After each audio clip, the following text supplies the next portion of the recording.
Hello and good evening, ladies and gentlemen. Welcome to News Talk with yours truly, Chris Adu, coming to you as usual from the great state of Texas, Houston, Texas.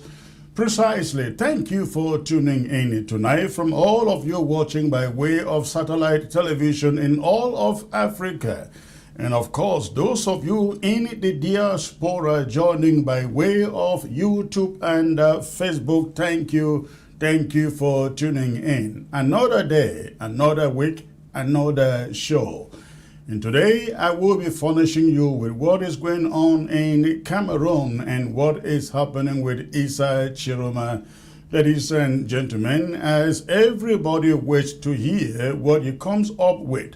Today he appointed a popular human rights lawyer in Cameroon, Douala, precisely in the person of Alice Income, to be his official spokesperson, to be Issa Chiroma's official spokesperson, and I am hoping to link up with Alice Income in a few minutes to the opening of this show to have him address us as to what he is actually representing Issa Chiroma for.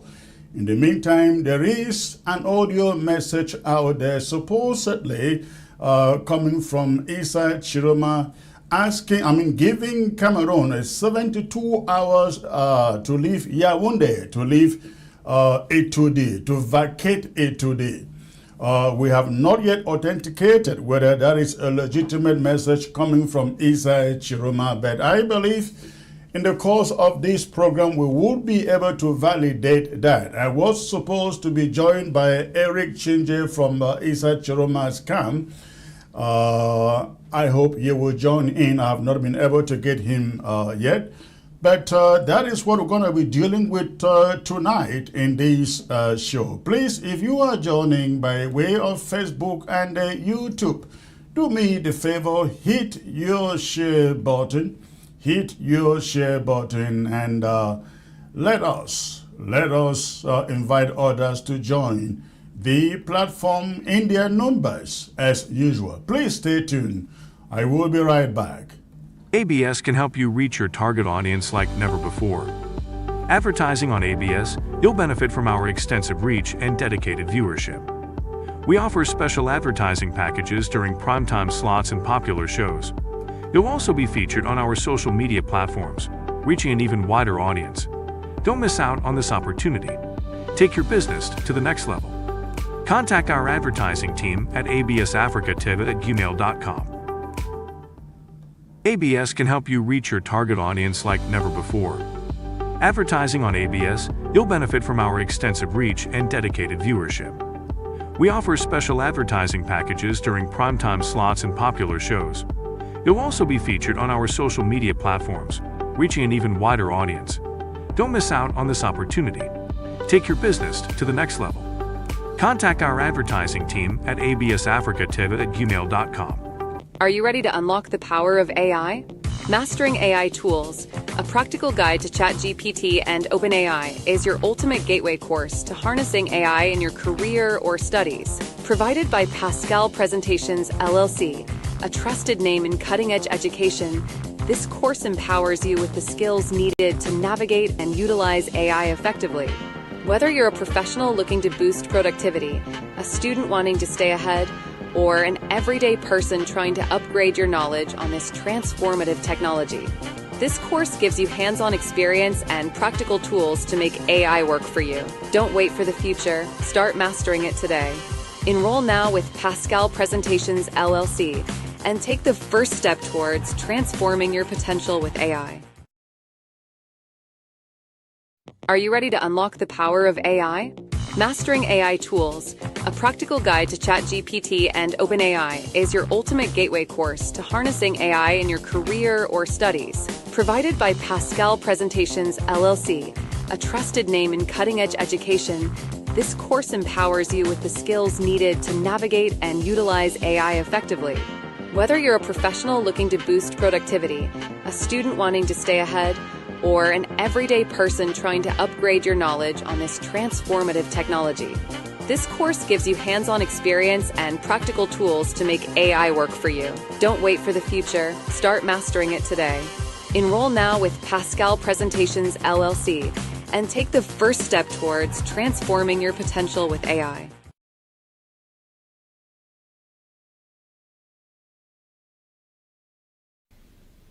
Your Excellency, Your Grace Andrew Niki, Archbishop of Amenda, President of the National Episcopal Conference of Cameroon.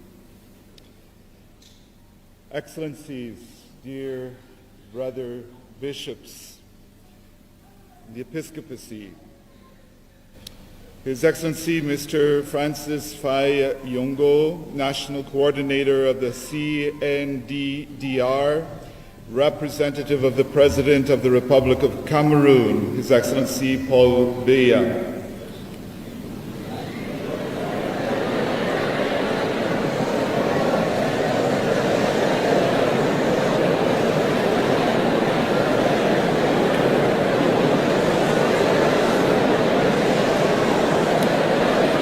I am the Apostolic Nuncio to Cameroon. I am the Apostolic Nuncio to Cameroon. You better understand that. Know that I am not speaking on behalf of the government in Yaoundé. I am speaking as the representative of the Pope from the Vatican. So do not blame me. I'm reading what I am given to read. That was in Bamenda over the weekend, ladies and gentlemen. The inauguration of a new metropolitan archdiocese, or what do they call it, a hall there in Bamenda. And Faye Yengo Francis was being introduced among the dignitaries present by the nuncio himself. And when he got to pronouncing Faye Yengo as the representative of the president, the head of state, the almighty head of state, you could hear the jeers and the booing from the background in disapproval to what the apostolic nuncio recognized as the representative of the head of state, the representative of the president. In the reaction of disapproval, I guess the apostolic nuncio was taken unawares to the fact that the people did not recognize who he was talking about, and so he had to hastily tell them, listen, this is not my making. I am just telling you who is here, who is represented here. If you do not believe that Faye Yengo is representing the head of state, if you do not believe that there is anything like the head of state, I'm sorry, I am just announcing what I am given to announce. But I speak to a greater extent, ladies and gentlemen, to what is happening in Cameroon, as a country. Of course, the people in Bamenda seated there in that auditorium do not acknowledge Cameroon as their country. They are in Amazonia, and one of the reasons why you heard the cheering there is because Paul Biya is not president of the Southern Cameroon's Amazonia. He is president of La République du Cameroon. And so it wasn't strange. If it was strange to the apostolic nuncio, it wasn't strange to anybody within that congregation and the Southern Cameroonian to witness the reaction from the public there. They literally said, no, he is not our president. Faye Yengo in the first place is not even, doesn't recognize himself as a Southern Cameroonian, as an Amazonian. Let's hear that speech again, ladies and gentlemen. Conference of Cameroon. Excellencies, dear brother bishops, the Episcopacy, His Excellency Mr. Francis Faye Yongo, National Coordinator of the CNDDR, Representative of the President of the Republic of Cameroon, His Excellency Paul Biya.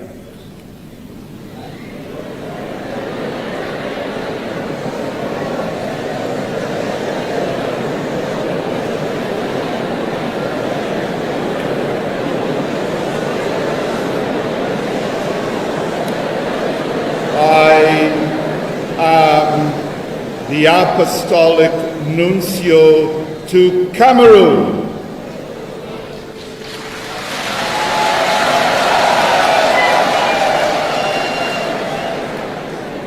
His Excellency. All right, ladies and gentlemen, can you imagine the difference between Fai Yengo Francis seated here as the representative of the head of state and the cheers, the acknowledgement of him saying, I am the apostolic nuncio, and there is clapping, and compare that to the booing, I should say, of Fai Yengo Francis in that hall.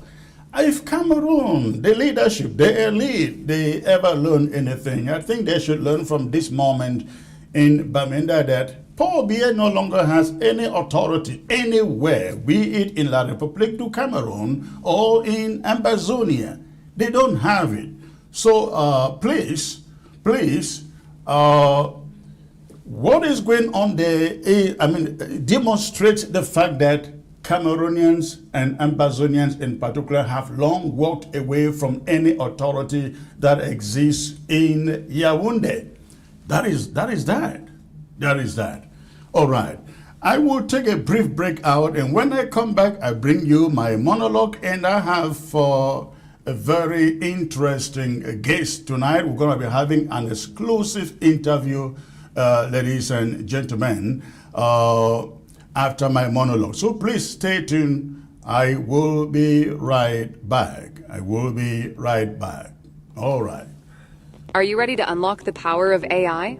Mastering AI Tools, a practical guide to ChatGPT and OpenAI, is your ultimate gateway course to harnessing AI in your career or studies. Provided by Pascal Presentations LLC, a trusted name in cutting-edge education, this course empowers you with the skills needed to navigate and utilize AI effectively. Whether you're a professional looking to boost productivity, a student wanting to stay ahead, or an everyday person trying to upgrade your knowledge on this transformative technology, this course gives you hands-on experience and practical tools to make AI work for you. Don't wait for the future. Start mastering it today. Enroll now with Pascal Presentations LLC and take the first step towards transforming your potential with AI. Are you ready to unlock the power of AI? Mastering AI Tools, a practical guide to ChatGPT and OpenAI, is your ultimate gateway course to harnessing AI in your career or studies. Provided by Pascal Presentations LLC, a trusted name in cutting-edge education, this course empowers you with the skills needed to navigate and utilize AI effectively. Whether you're a professional looking to boost productivity, a student wanting to stay ahead, or an everyday person trying to upgrade your knowledge on this transformative technology, this course gives you hands-on experience and practical tools to make AI work for you. Don't wait for the future. Start mastering it today. Enroll now with Pascal Presentations LLC and take the first step towards transforming your potential with AI. All right, ladies and gentlemen. At this moment, I take you into my monologue for today, which is titled Cameroon.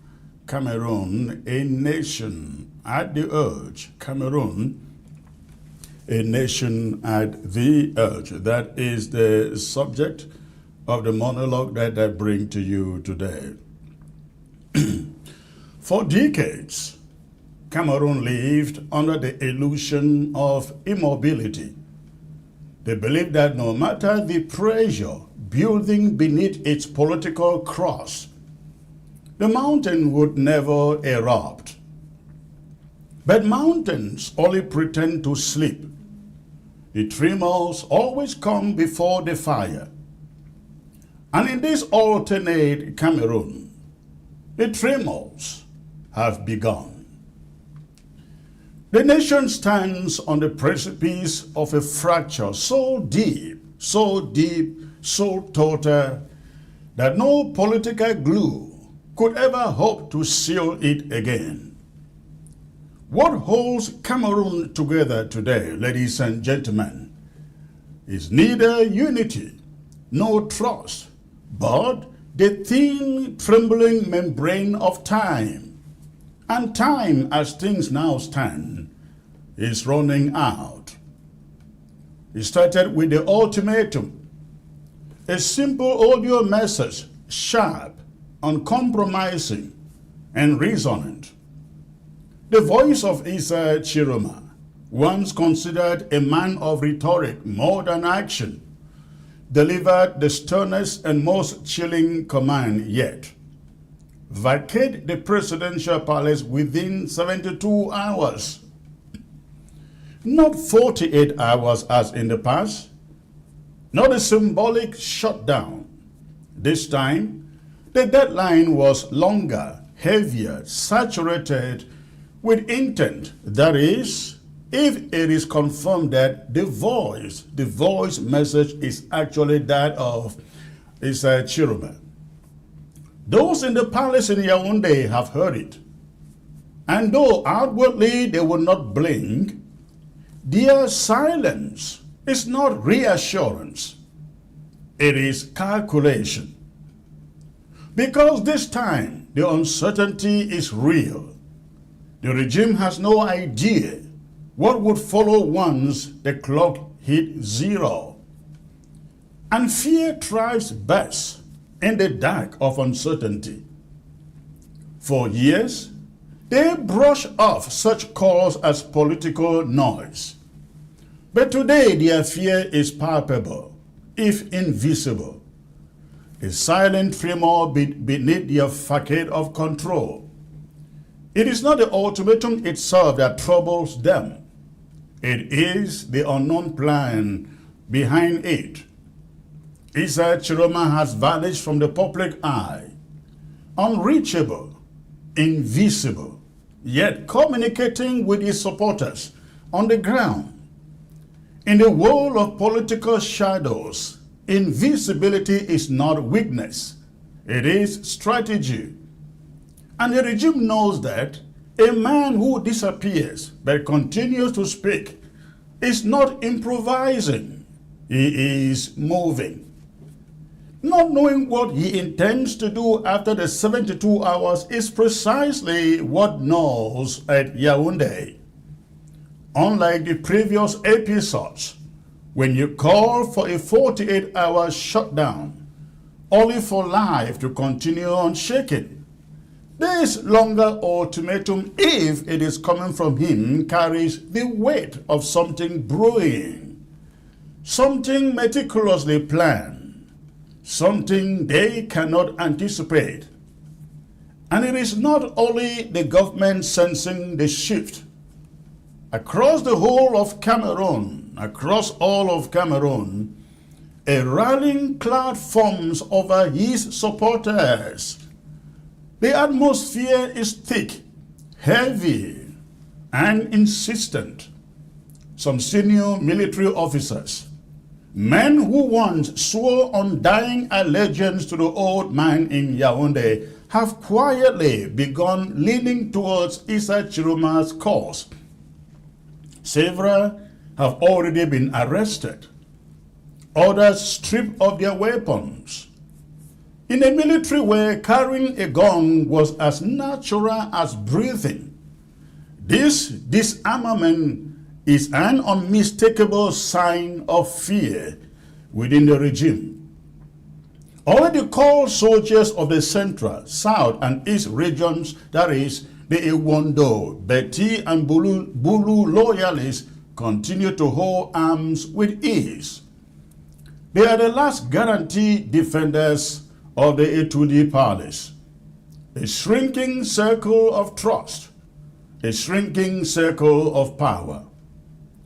Rumors multiply like wildfire. Whispers of 10,000 strong insurgent army forming across the diaspora and within communities back in Cameroon. Some speak of weapons already hidden in neighborhoods once considered politically neutral, including the dense, sprawling quarters of Douala, the country's most populated city. Whether exaggerated or real, rumors do not need proof to create tension.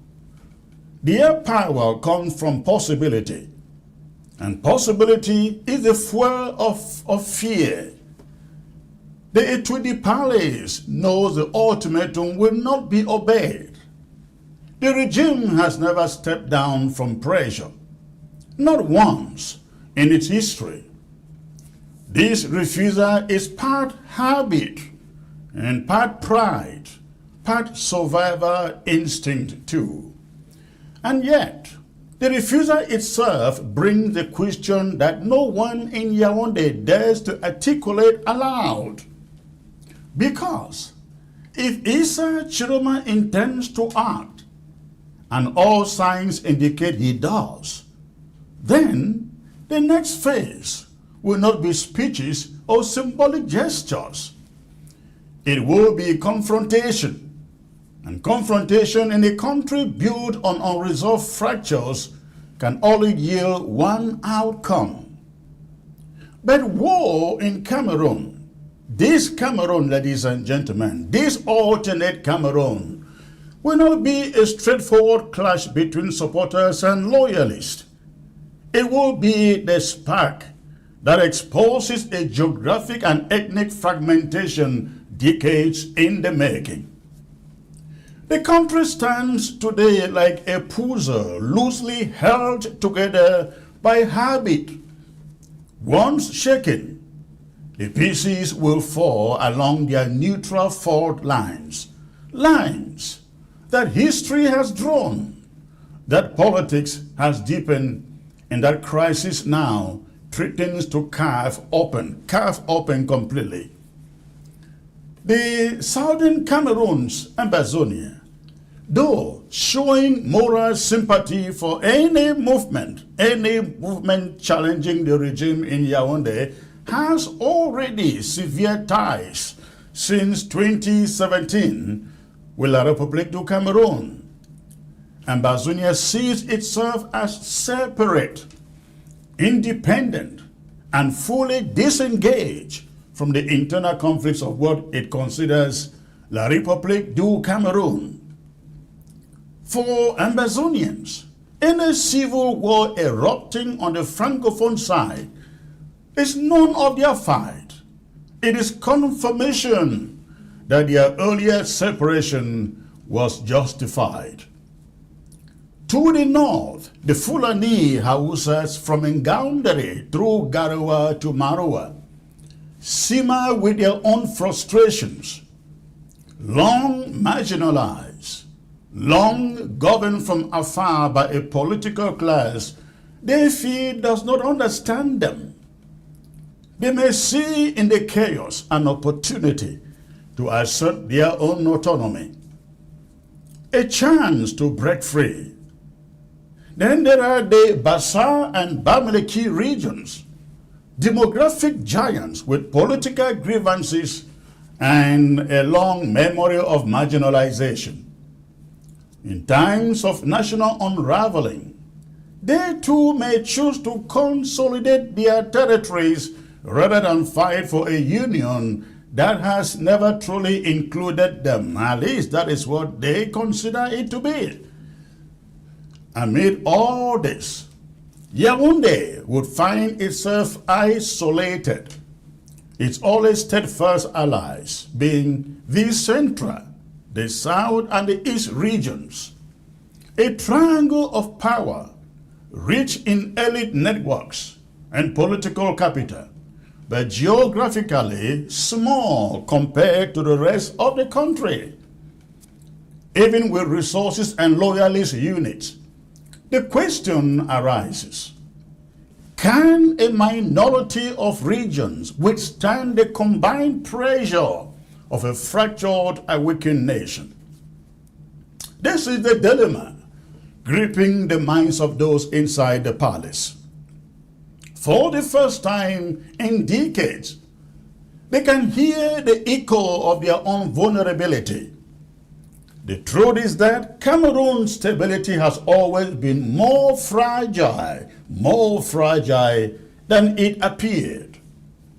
The facade of peace was maintained through centralized control, not genuine unity, of course not. But control works only as long as fear flows in one direction, from the people to the rulers. The moment fear reverses course, the equilibrium collapses. And now, for the first time, fear flows upward. Every passing hour in this alternate timeline tightens the tension in Cameroon and in the Tudi. Every rumor amplifies doubt. Every silent neighborhood, every soldier stripped of a weapon, every whisper of support for Issa Chiroma deepens the sense that the ground beneath the regime in Yaoundé is no longer solid. War in this scenario becomes less a possibility and more an inevitability. A matter of when, not if. The palace, once a symbol of untouchable power, now feels like a bunker.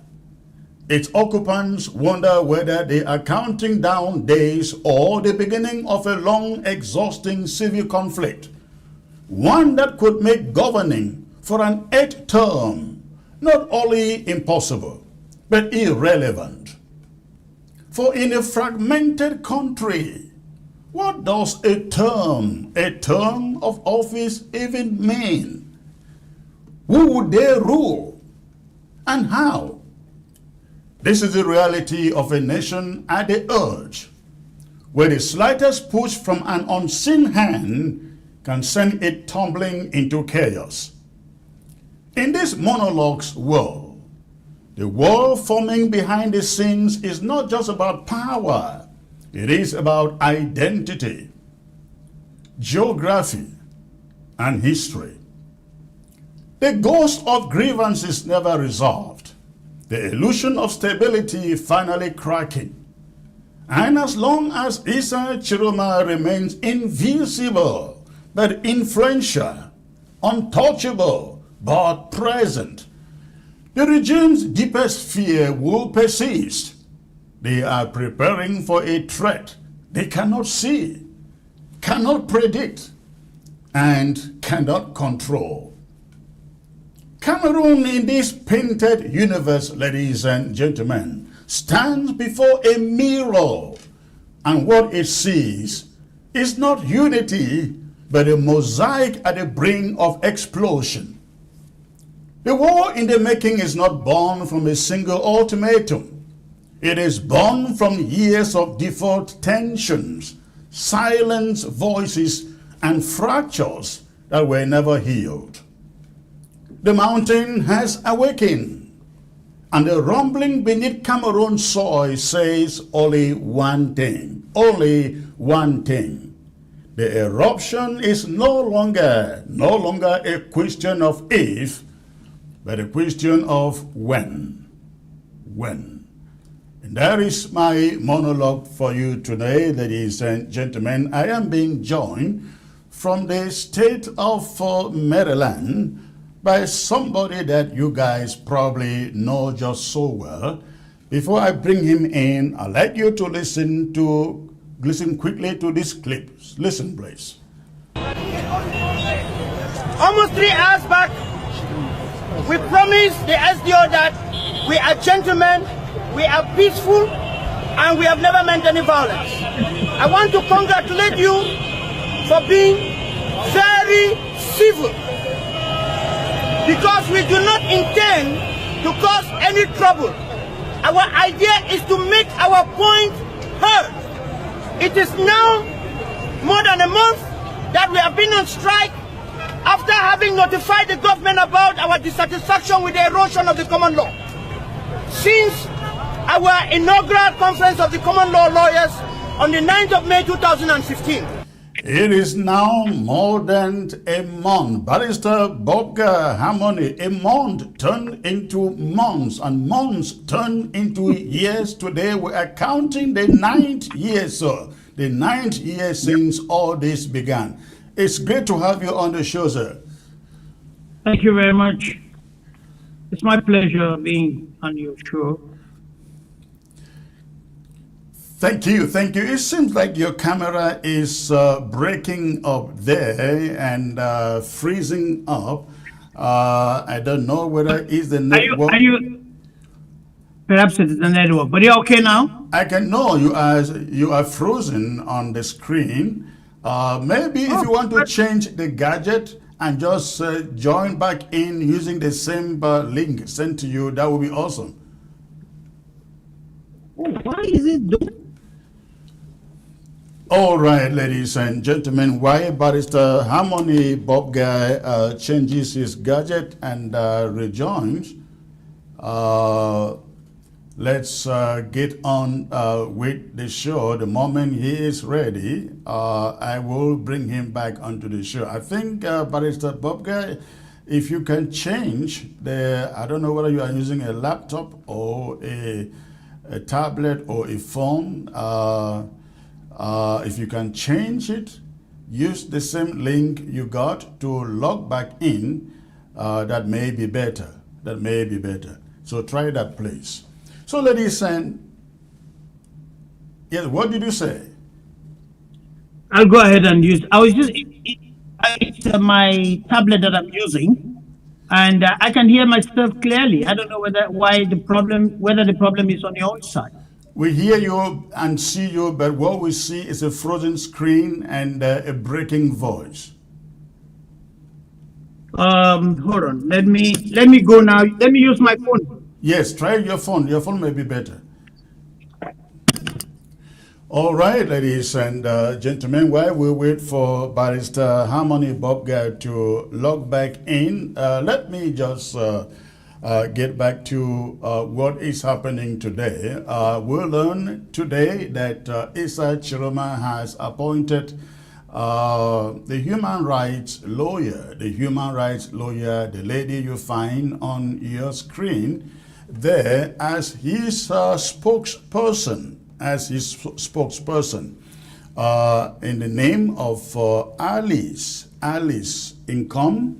That is his name. He is based in the Douala. Alice Income is based in Douala. I was trying to get him on the phone to speak to us, but unfortunately the line is not going through. The line is not going through. But that is the development today. Issa Chiroma appointing Alice Income, the lady you find on your screen, as his spokesperson. Alice is based again in the Douala.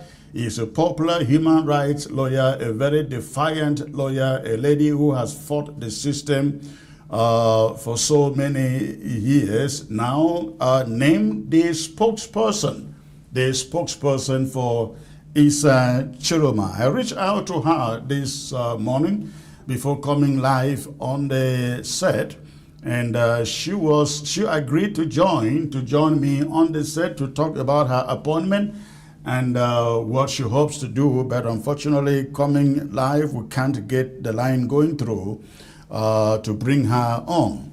But that is a development. That is a development from Issa Chiroma's camp. It is also my understanding that Issa Chiroma is supposed to be addressing Cameroonians between now and Wednesday. We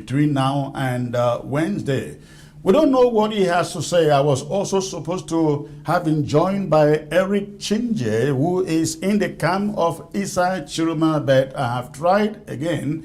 The lines are not going through. I can't get Eric Chinje to join for some technical reasons.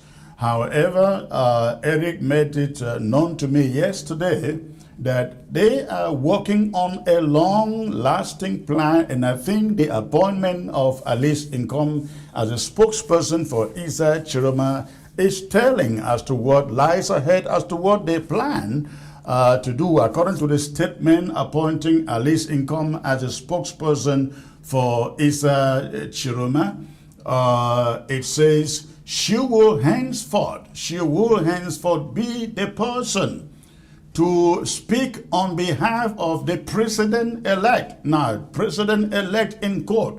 That is to say, Issa Chiroma still sees himself as the leader, the new president of Cameroon. The new president of Cameroon. And the statement says, going forward, Alice Income will become the spokesperson, the person who dishes out policy, the person who speaks on behalf of what the Issa Chiroma's plan has out there for Cameroonians. Again, in the course of this, we will try to see if we can bring Alice on the set to tell us what this appointment means to her. One thing I know is she is uncompromising. She is very defiant. She is a human rights fighter that the regime in Cameroon fears. Because she fears nobody. She speaks her mind. And she doesn't care. She damns the consequences. That is who Issa Chiroma has appointed as his spokesperson. And it is interesting. She is based on the ground, not in exile. She is not afraid. I asked her this morning whether she's afraid taking this position, considering that she's based on the ground. And she said no. She isn't afraid. She isn't concerned of anything. They want to arrest her, so be it. She's not afraid at all. And so in the days ahead, we're going to be hearing from her. We'll bring her on to see what she has to say with what Issa Chiroma plans in the days ahead. So, ladies and gentlemen, that is the new spokesperson, the new appointee of Issa Chiroma. Having appointed a spokesperson, we do not know who else will be appointed and for what. I guess maybe, just maybe, he may be putting together a cabinet or putting together other team leaders that we are yet to see. So, ladies and gentlemen, with that, I will also say I'm getting the news, ladies and gentlemen, that the audio message going on online, supposedly from Issa Chiroma, talking about a 72 hours ultimatum, that apparently that audio message is not coming from Issa Chiroma. That audio message isn't coming from Issa Chiroma. We are living in the days of AI. AI can easily, copy my pitch, my voice, and put it out there, and you will think this is indeed Chris Ano speaking. If you have listened to that audio message, I wish the technicians can get that audio message available for projection here. The audio message is online, circulating in the social media to the effect that Issa Chiroma is speaking and giving Cameroon 72 hours to pack out of a 2D palace.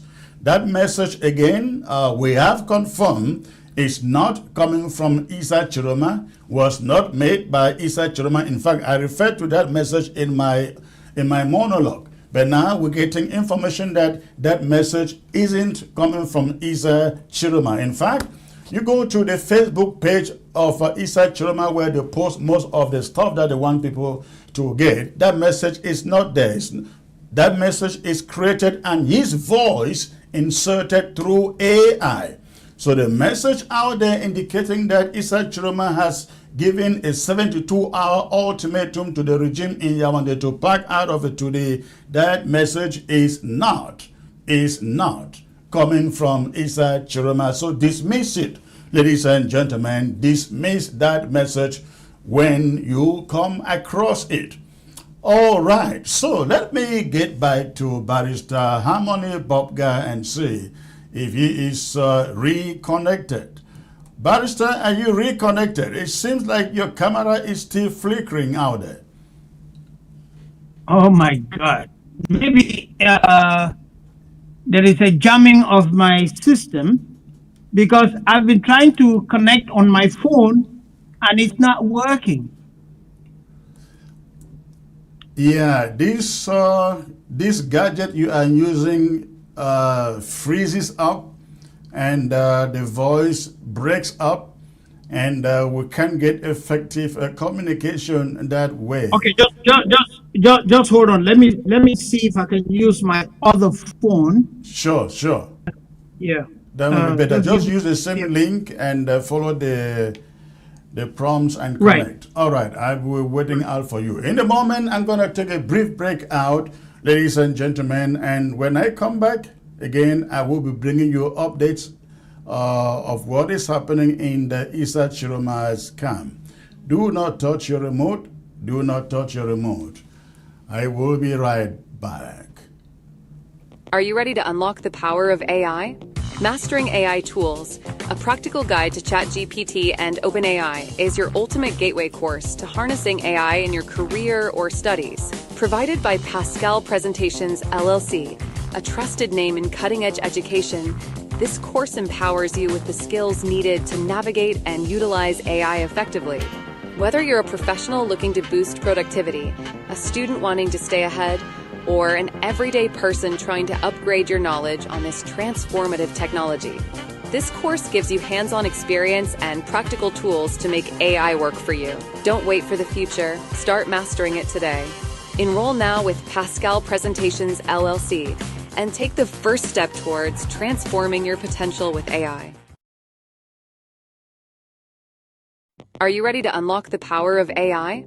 Mastering AI Tools, a practical guide to ChatGPT and OpenAI, is your ultimate gateway course to harnessing AI in your career or studies. Provided by Pascal Presentations LLC, a trusted name in cutting-edge education, this course empowers you with the skills needed to navigate and utilize AI effectively. Whether you're a professional looking to boost productivity, a student wanting to stay ahead, or an everyday person trying to upgrade your knowledge on this transformative technology, this course gives you hands-on experience and practical tools to make AI work for you. Don't wait for the future. Start mastering it today. Enroll now with Pascal Presentations LLC and take the first step towards transforming your potential with AI.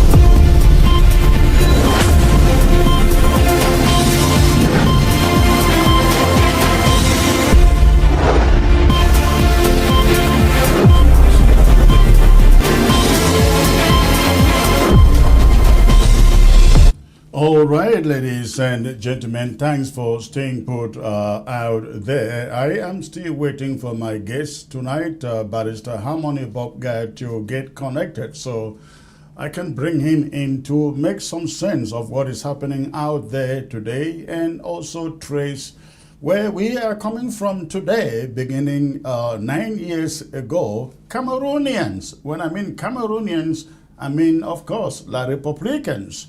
They sat still and saw Ambazonians slaughtered.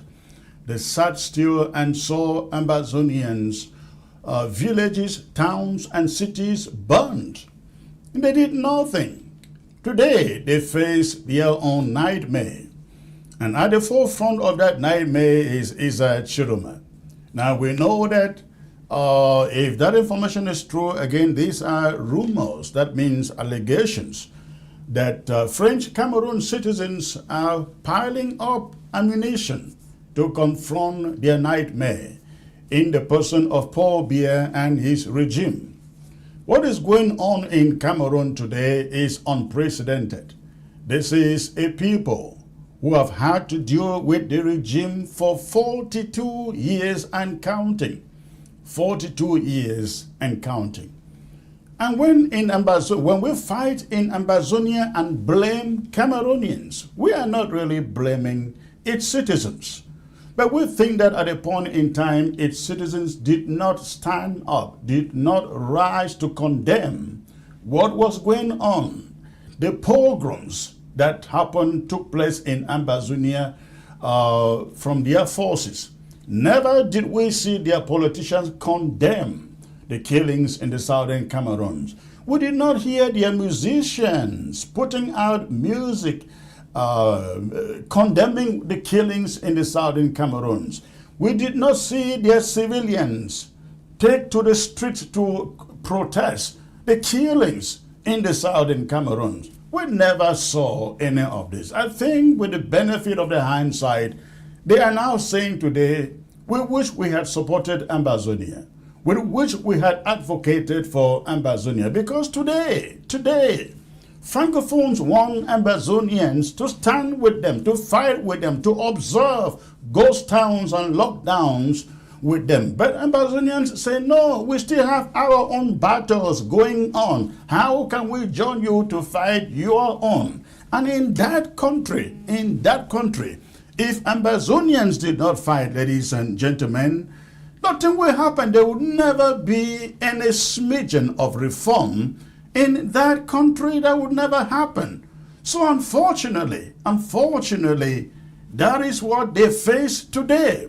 And they are now looking up to southern Cameroonians, Ambazonians, to fight for them, to join them in this fight. Well, you need moral support. Ambazonians will give you moral support. But you need military support. Ambazonians will no longer sacrifice their own children to fight for French Cameroon. That is not going to happen. That has happened throughout independence since 1961. If there was ever a reform in that country, Anglophones, as you call it, had to die for your country to change. I have seen one document circulating out there on the social media talking about a new constitution. In that new constitution, they are talking about a federal state consisting of 10 regions with elected governors. I also read in that document that the position of the divisional officers and the sub-divisional officers will be scrapped, and the communities will be led by elected mayors, elected governors. Can you imagine, ladies and gentlemen, if Cameroon did this 10 years ago? Ambazonia, even though that would not be what Ambazonia wants, but I don't think Ambazonia would have been at war today with Cameroon if they had done what they are trying to do today just 10 years ago. But unfortunately, Ambazonians are not going to take some country with 10 federated states, because there are no guarantees that you have the power over anything with a 10 federated state. Number two, it doesn't recognize, ladies and gentlemen, the peculiarity of the two Ambazonian territories in the northern and the southern zones, vis-a-vis what obtains on the other side, the French-speaking side. That their document doesn't recognize that. We are two culturally different people. Ambazonia has a different culture, the Anglo-Saxon culture, and the rest of that country has the French culture. And in their definition of a 10 federated state, there is nothing mentioned about the English language. There is nothing mentioned about the civil law, about the common law. So what would stop them from imposing civil law on Ambazonia, on the southern Cameroons? Nothing. Nothing, because that constitution says nothing about it. And by the way, who gives anybody, not even in Ambazonia, the right to sit down and decide what becomes of the form of state? Who has that right? Nobody is given. Nobody sits down and get up one morning and say, you know what, I will rewrite the constitution of a country. Single-handedly.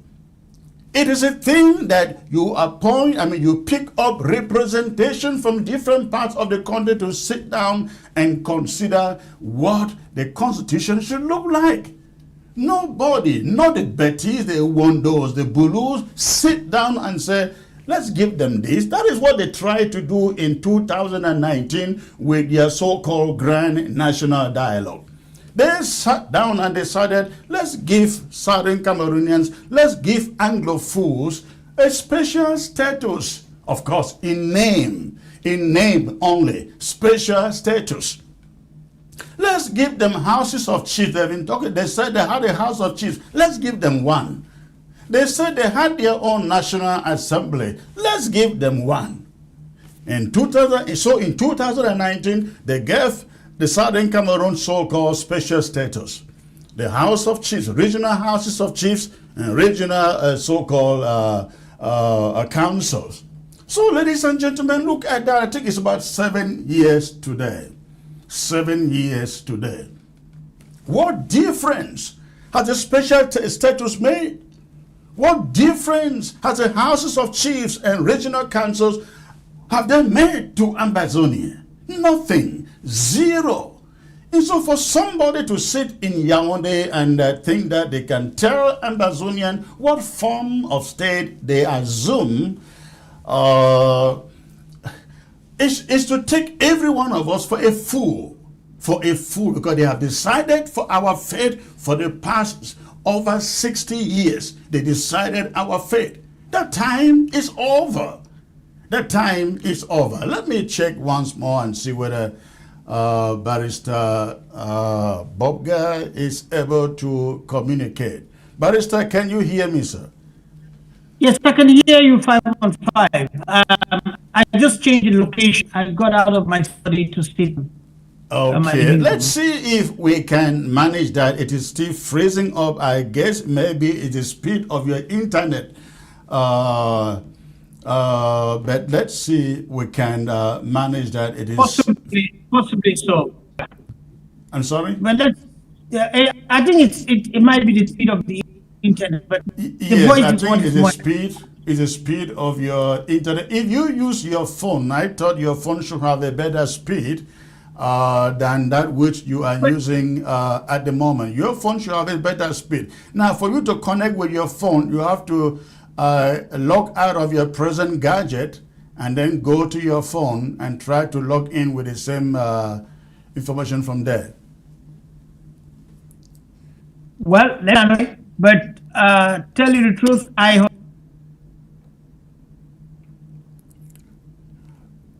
I can hear you. You are frozen and muted. Okay, I think he is logging out to log back in.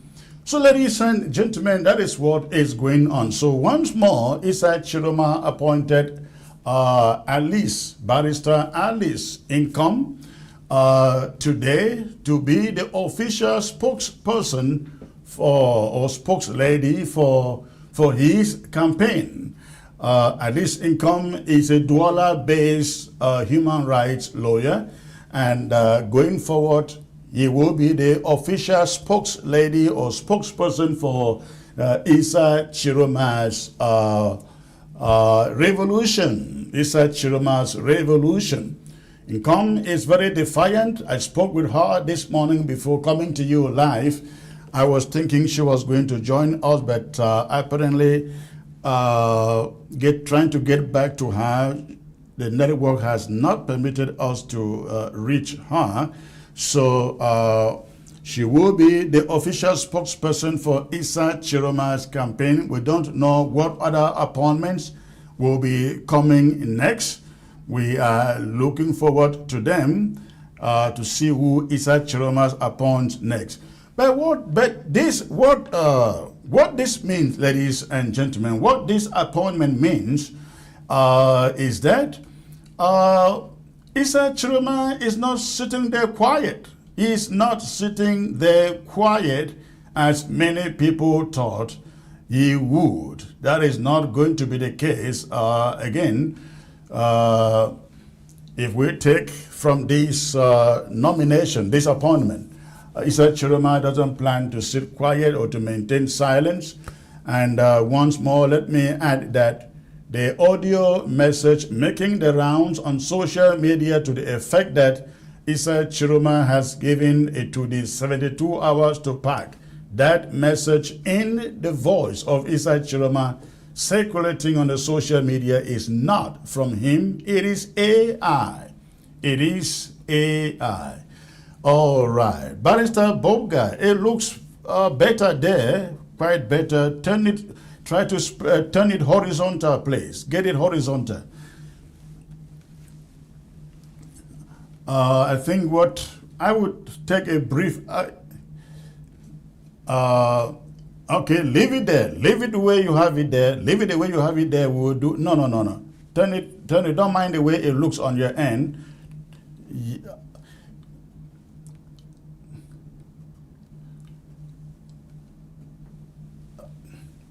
All right, centralize, please. Let's see if we can manage that.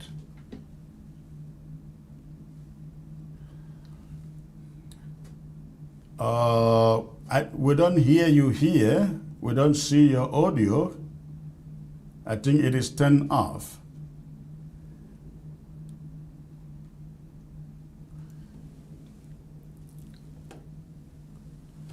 All right, ladies and gentlemen, our apologies for this technical difficulty here with Barrister Harmony Bobga. We will get him. Just be patient with us.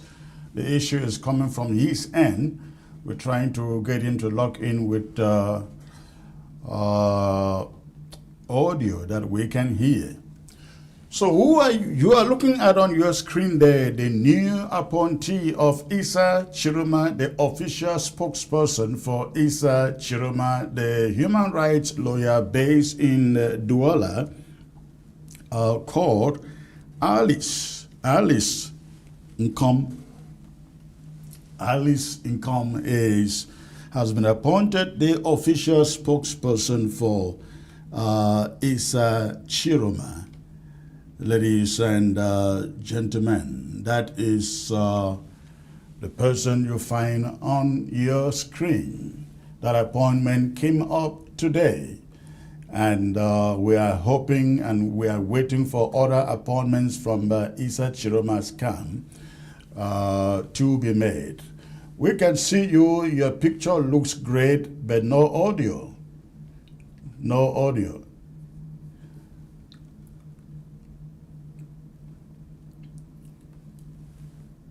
No audio from your end. The picture looks great, but no audio. I guess the audio is muted somehow.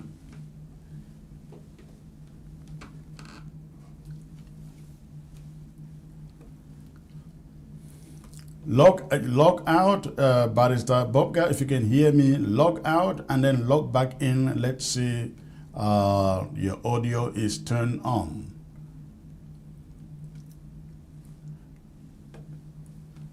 All right, let's take a brief break out, and when we come back, we hope to bring in Barrister Harmony. Are you ready to unlock the power of AI?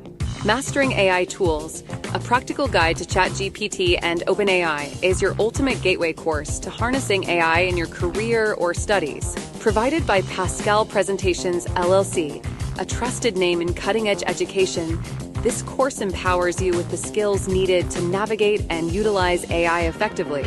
Whether you're a professional looking to boost productivity, a student wanting to stay ahead, or an everyday person trying to upgrade your knowledge on this transformative technology, this course gives you hands-on experience and practical tools to make AI work for you.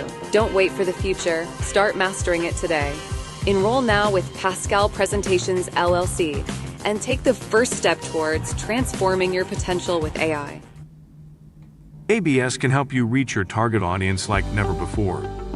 Advertising on ABS, you'll benefit from our extensive reach and dedicated viewership. We offer special advertising packages during primetime slots and popular shows. You'll also be featured on our social media platforms, reaching an even wider audience. Don't miss out on this opportunity. Take your business to the next level. Contact our advertising team at absafricativ@gmail.com. Are you ready to unlock the power of AI?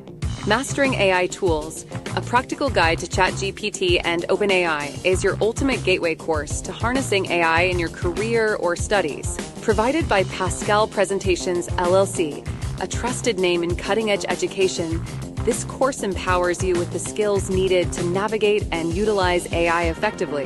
Whether you're a professional looking to boost productivity, a student wanting to stay ahead, or an everyday person trying to upgrade your knowledge on this transformative technology, this course gives you hands-on experience and practical tools to make AI work for you. Don't wait for the future. Start mastering it today. Enroll now with Pascal Presentations LLC and take the first step towards transforming your potential with AI. Oh, oh,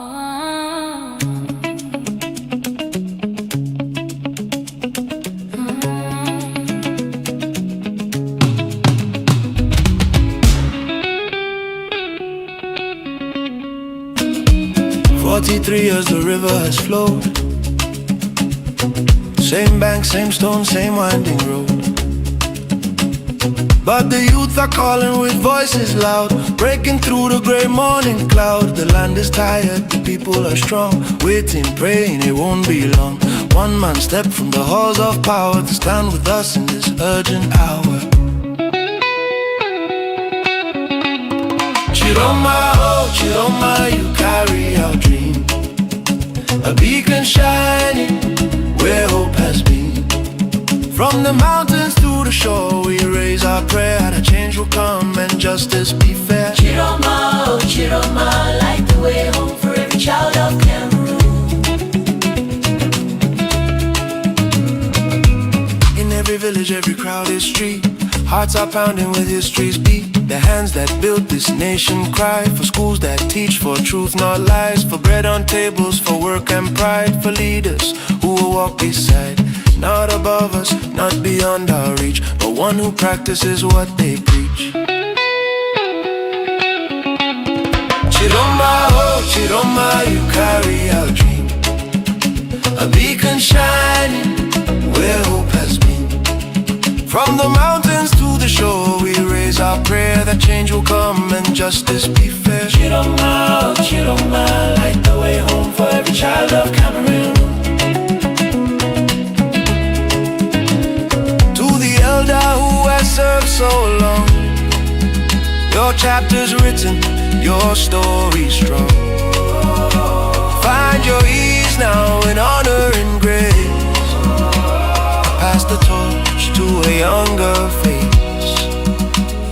Let Cameroon remember you, not for holding on, but letting through.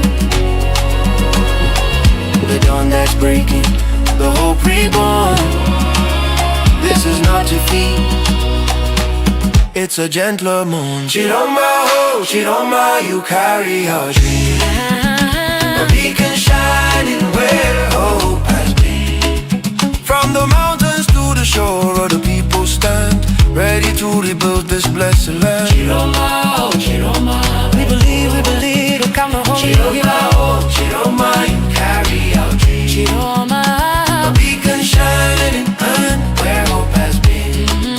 From the mountains to the shore, the people stand ready to rebuild this blessed land. Chiroma, oh Chiroma, light the way home for every child of Cameroon.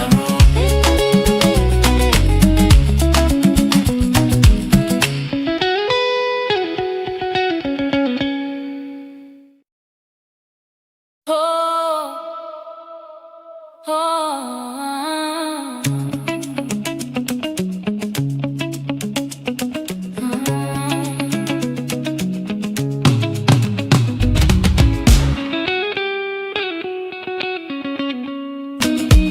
43 years the river has flowed.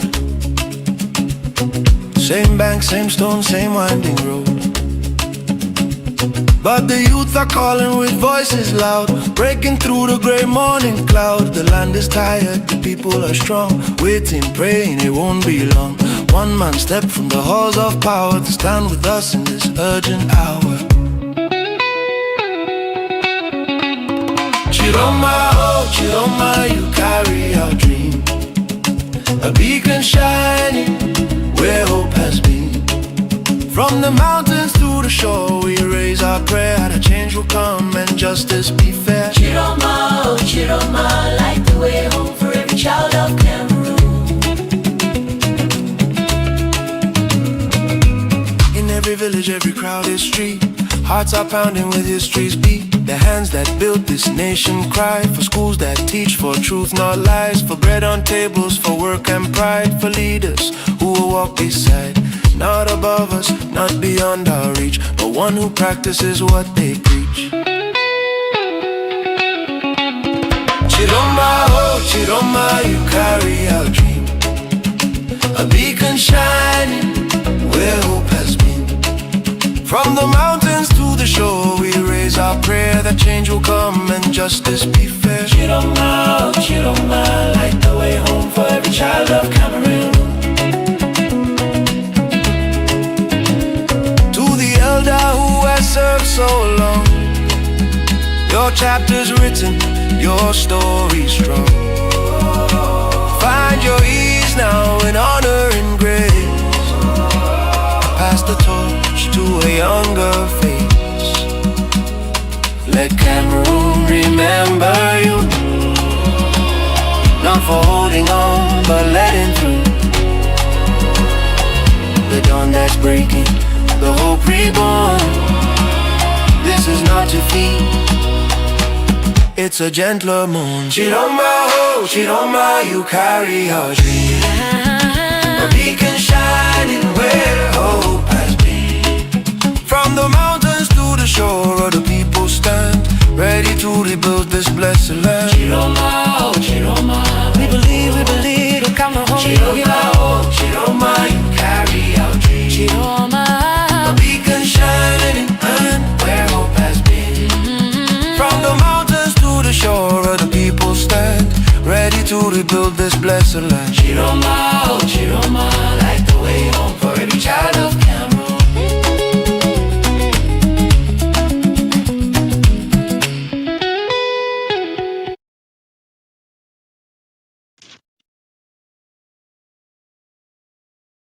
Are we good? I'm not hearing you.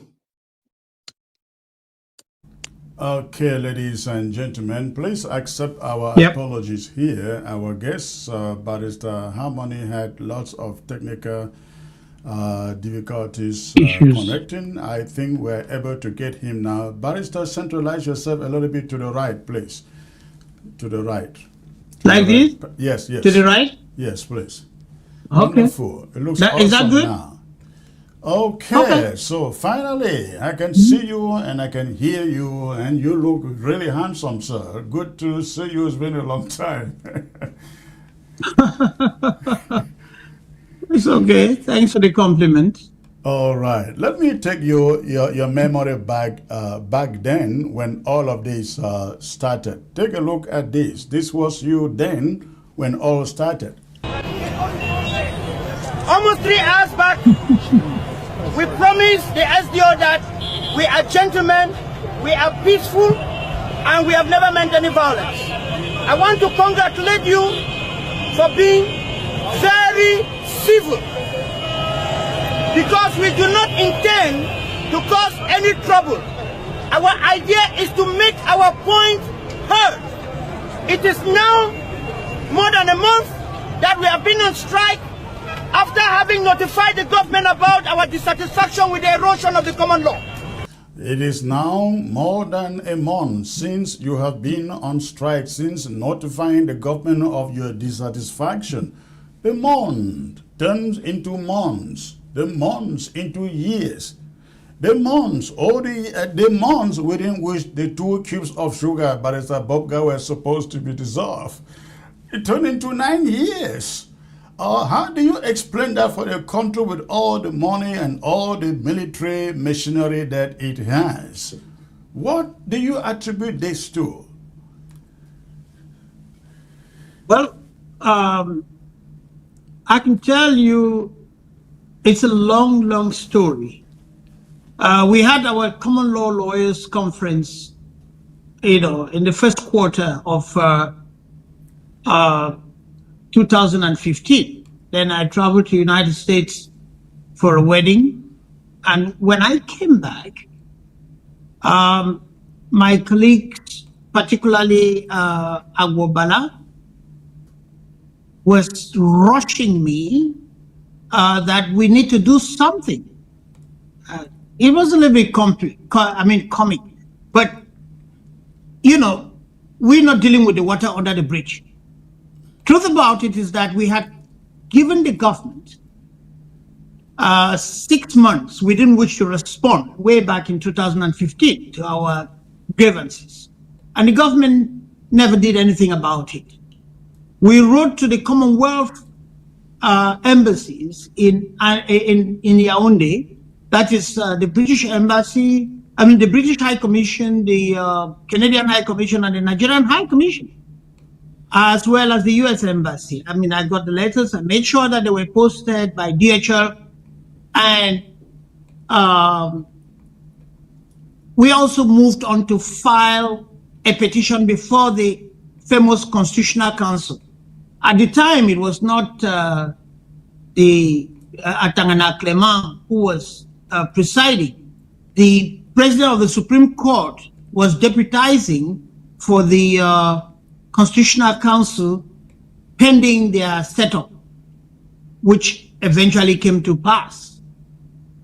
But, we had decided that since they were giving us a deaf ear, we were going to go to court. And I was the strategist. And of course, this is not tooting my horn. All the conceptual work came from me, but I shared with my colleagues. And when we're going up to court, the idea was to enter the Court of Appeal, all of us, the lawyers who had come from Southwest and us in the Northwest. And I was going to move the court and say that we're not going to continue to wait on these people because we have asked them very sensitive questions. We want the court to make a pronouncement that we can have either to add on to what was in the Constitutional Council or to move on to another jurisdiction, as I expressed in Canal de International, when I said, we're still offering you the opportunity to discuss a fixing of the foundation that was not properly laid in Fumban, because Fumban was never completed. And we could move on from there to start talking about a federation based on mutual recognition and respect, and tying people down like Ahijo's offer that they will not tamper with our statutes, will be okay. And that was what, was projected and lured people after the British and the NATO members conspired to deny us expressly the opportunity of accession to full independence on our own feet, as Honorable Joa put his feet on the ground, and Foncha now was agreeing with Endeli that we should ask for a full access to independence, as was agreed in the monthly conference. But here we are. The Cameroon government, I would say that the Cameroon establishment, please, let's use the word establishment, because sometimes we confuse the people whose brains have been brainwashed with the people who are ruling the country. The establishment. Yeah.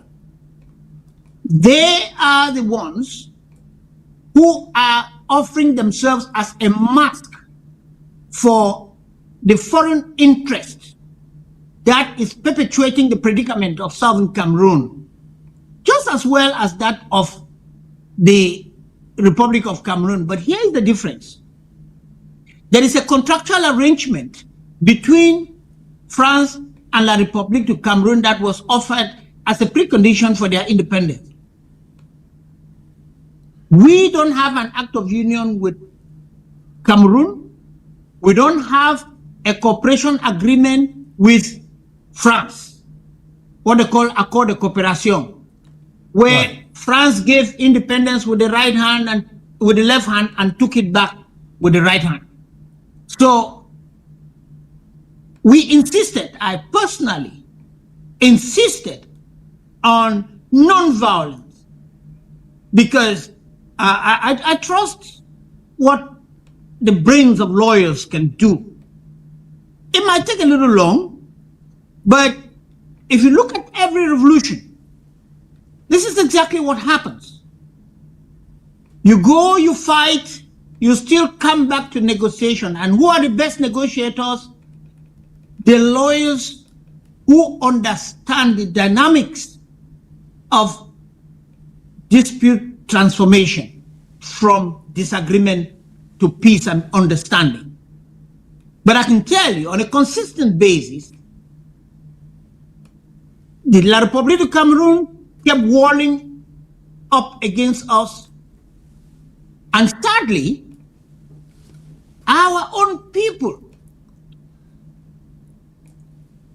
fell into the trap because I said we should progressively build the lawyers to a point where we will get the medics, we get the engineers, we get various professions organized in southern Cameroon before we form the network of professionals that is elite for service and not elite who are predators.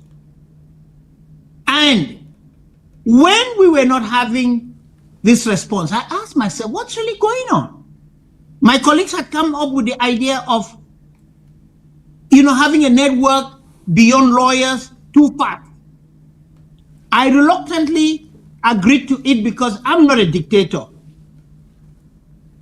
I told them, okay, you have a brilliant idea. We need to market it and let people stock it in before we proceed. But if you insist, go ahead. My vice from Northwest Lawyers Association will represent Northwest lawyers in that outfit. And I am going to be preoccupied with running the lawyers' game because I was the most senior of the leaders of the lawyers in Amazonia who was engaged in the process, because you had me for the Northwest region, and then the Southwest had 3 presidents of 3 different associations.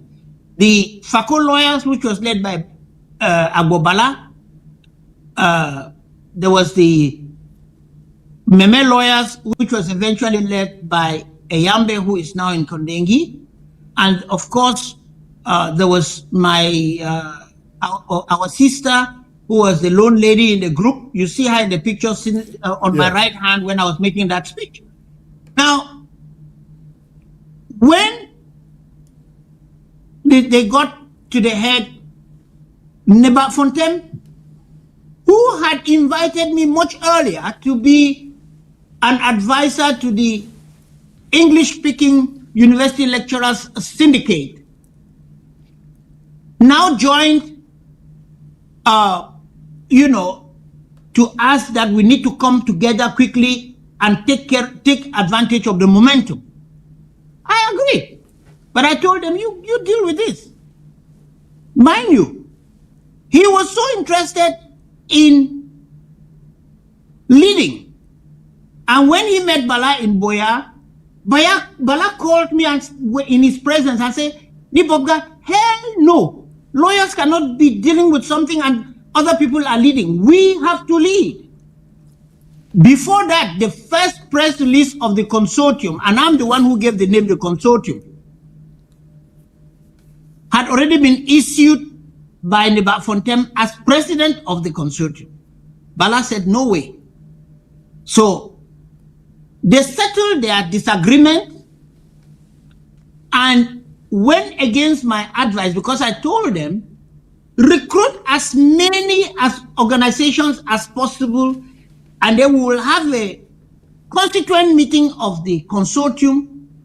And like we know in company formation, you, the promoters, when you have invited the shareholders and they have bought the share, you hold a general assembly, they will be the owners of the company who will now determine who will rule the company. You may be compensated for the spade work you did. But they saw that this idea was not going to give them their position.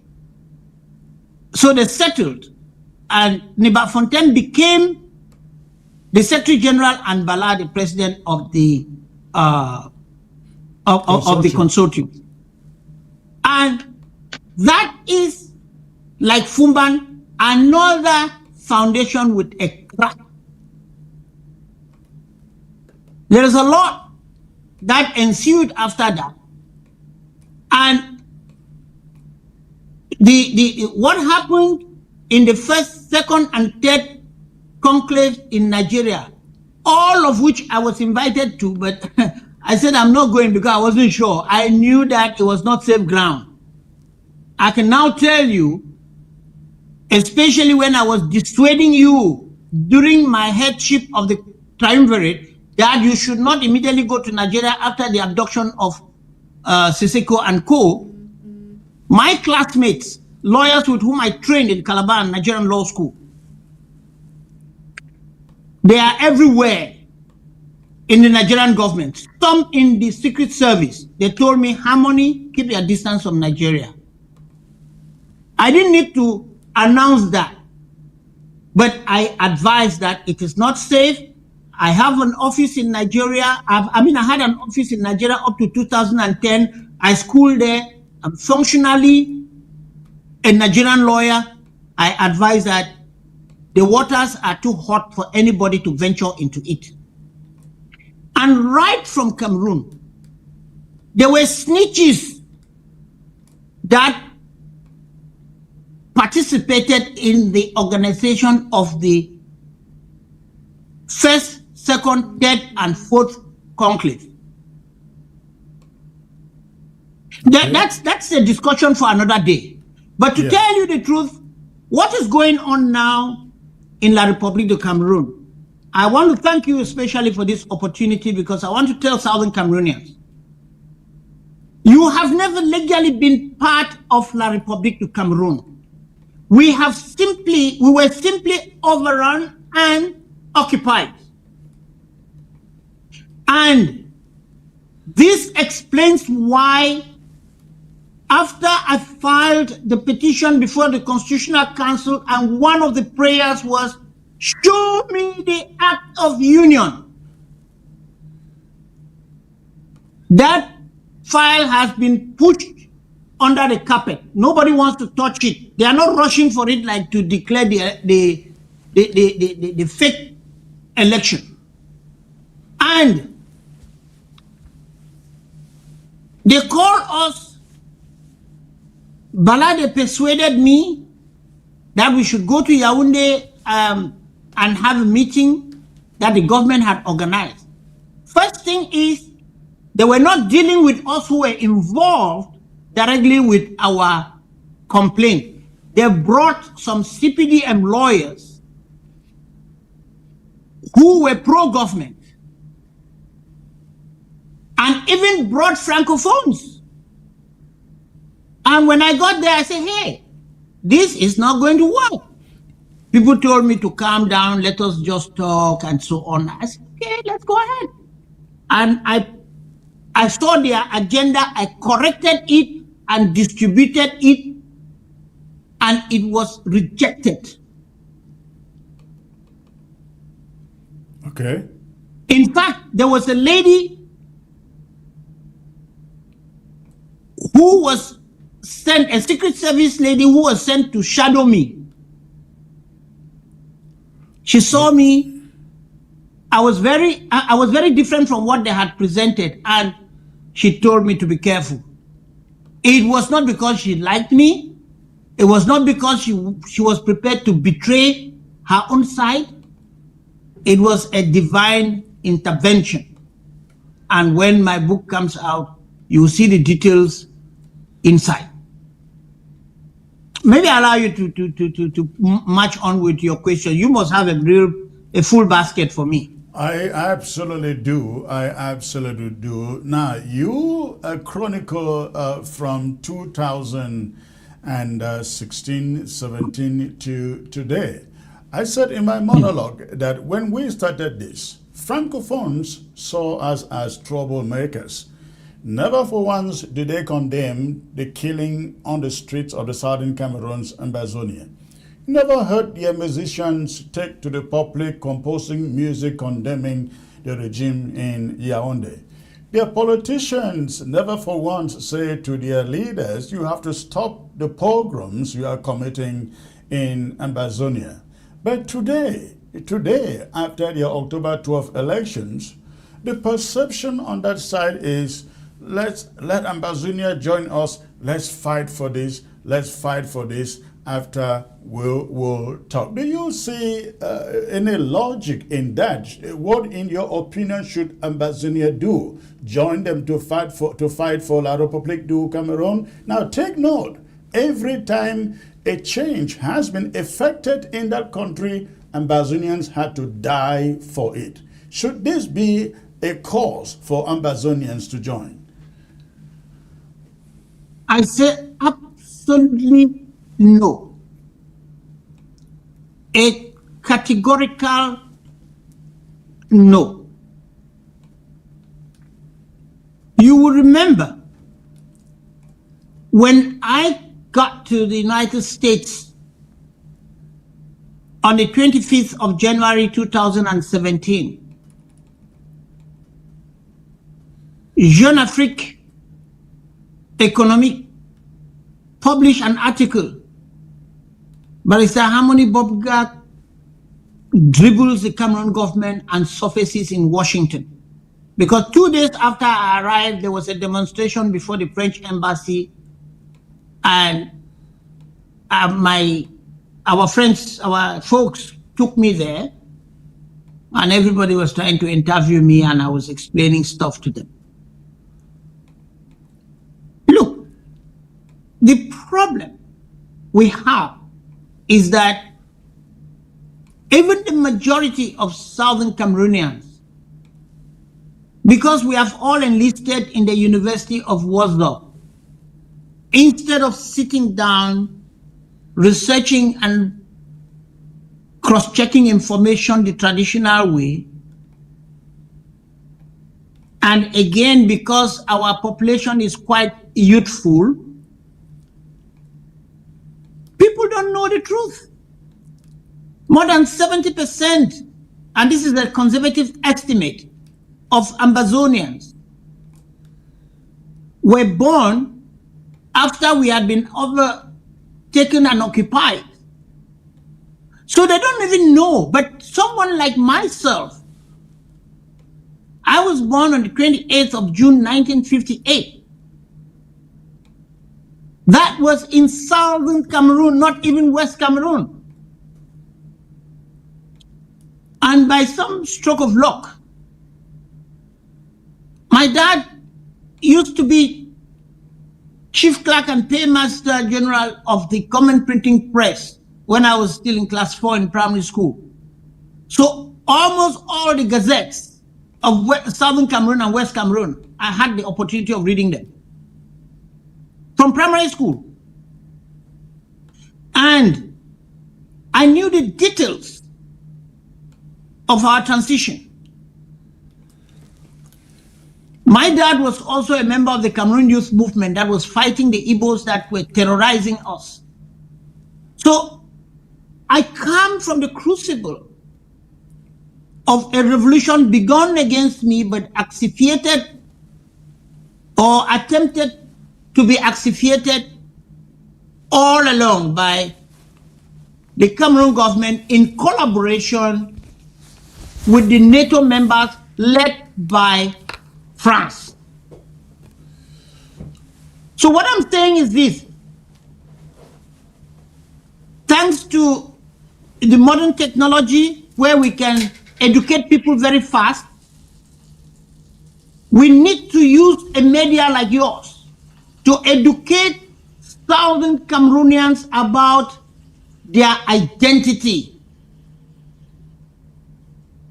I was opportune from class 5 in primary school, Kumba, to interact with late Mbile, who was very opposed to the idea that they should just conclude Fumba, where the leaders went there and they kind of put them into stupor through young girls who were massaging them and champagne that they had moved from their palm wine to drinking champagne. So we must know, in fact, we need to produce red cards and send to the phones of everybody in southern Cameroon and in the diaspora. We have never been part of La République du Cameroon. There is no act of union. And on that account, we can only deal with one issue. What is this issue? The issue is that God has ordained that La République du Cameroon is our neighbor. And I can cite historical examples. When the French fought the Bassas and the Bamenikis, they crossed over to southern Cameroon and took refuge. The French could not move into southern Cameroon to pursue them. Reason being that we're a separate country. So, is there any of these people hiding behind the smoke screen of Cameroon establishment who can show us an act of union that has changed the situation? No. But remember, when it will become hot, and it is becoming hot already, and I had been talking about this for the past 9 years, that La République du Cameroon is going to implode. Their refugees will come over to southern Cameroon. And on strict humanitarian reasons, we cannot torture them. We cannot reject them. But if they are rebels, we can extradite them back to their place. Because if Ngongo crosses the boundary, he has to go back and face the powder keg that has exploded under his feet. We would insist, therefore, that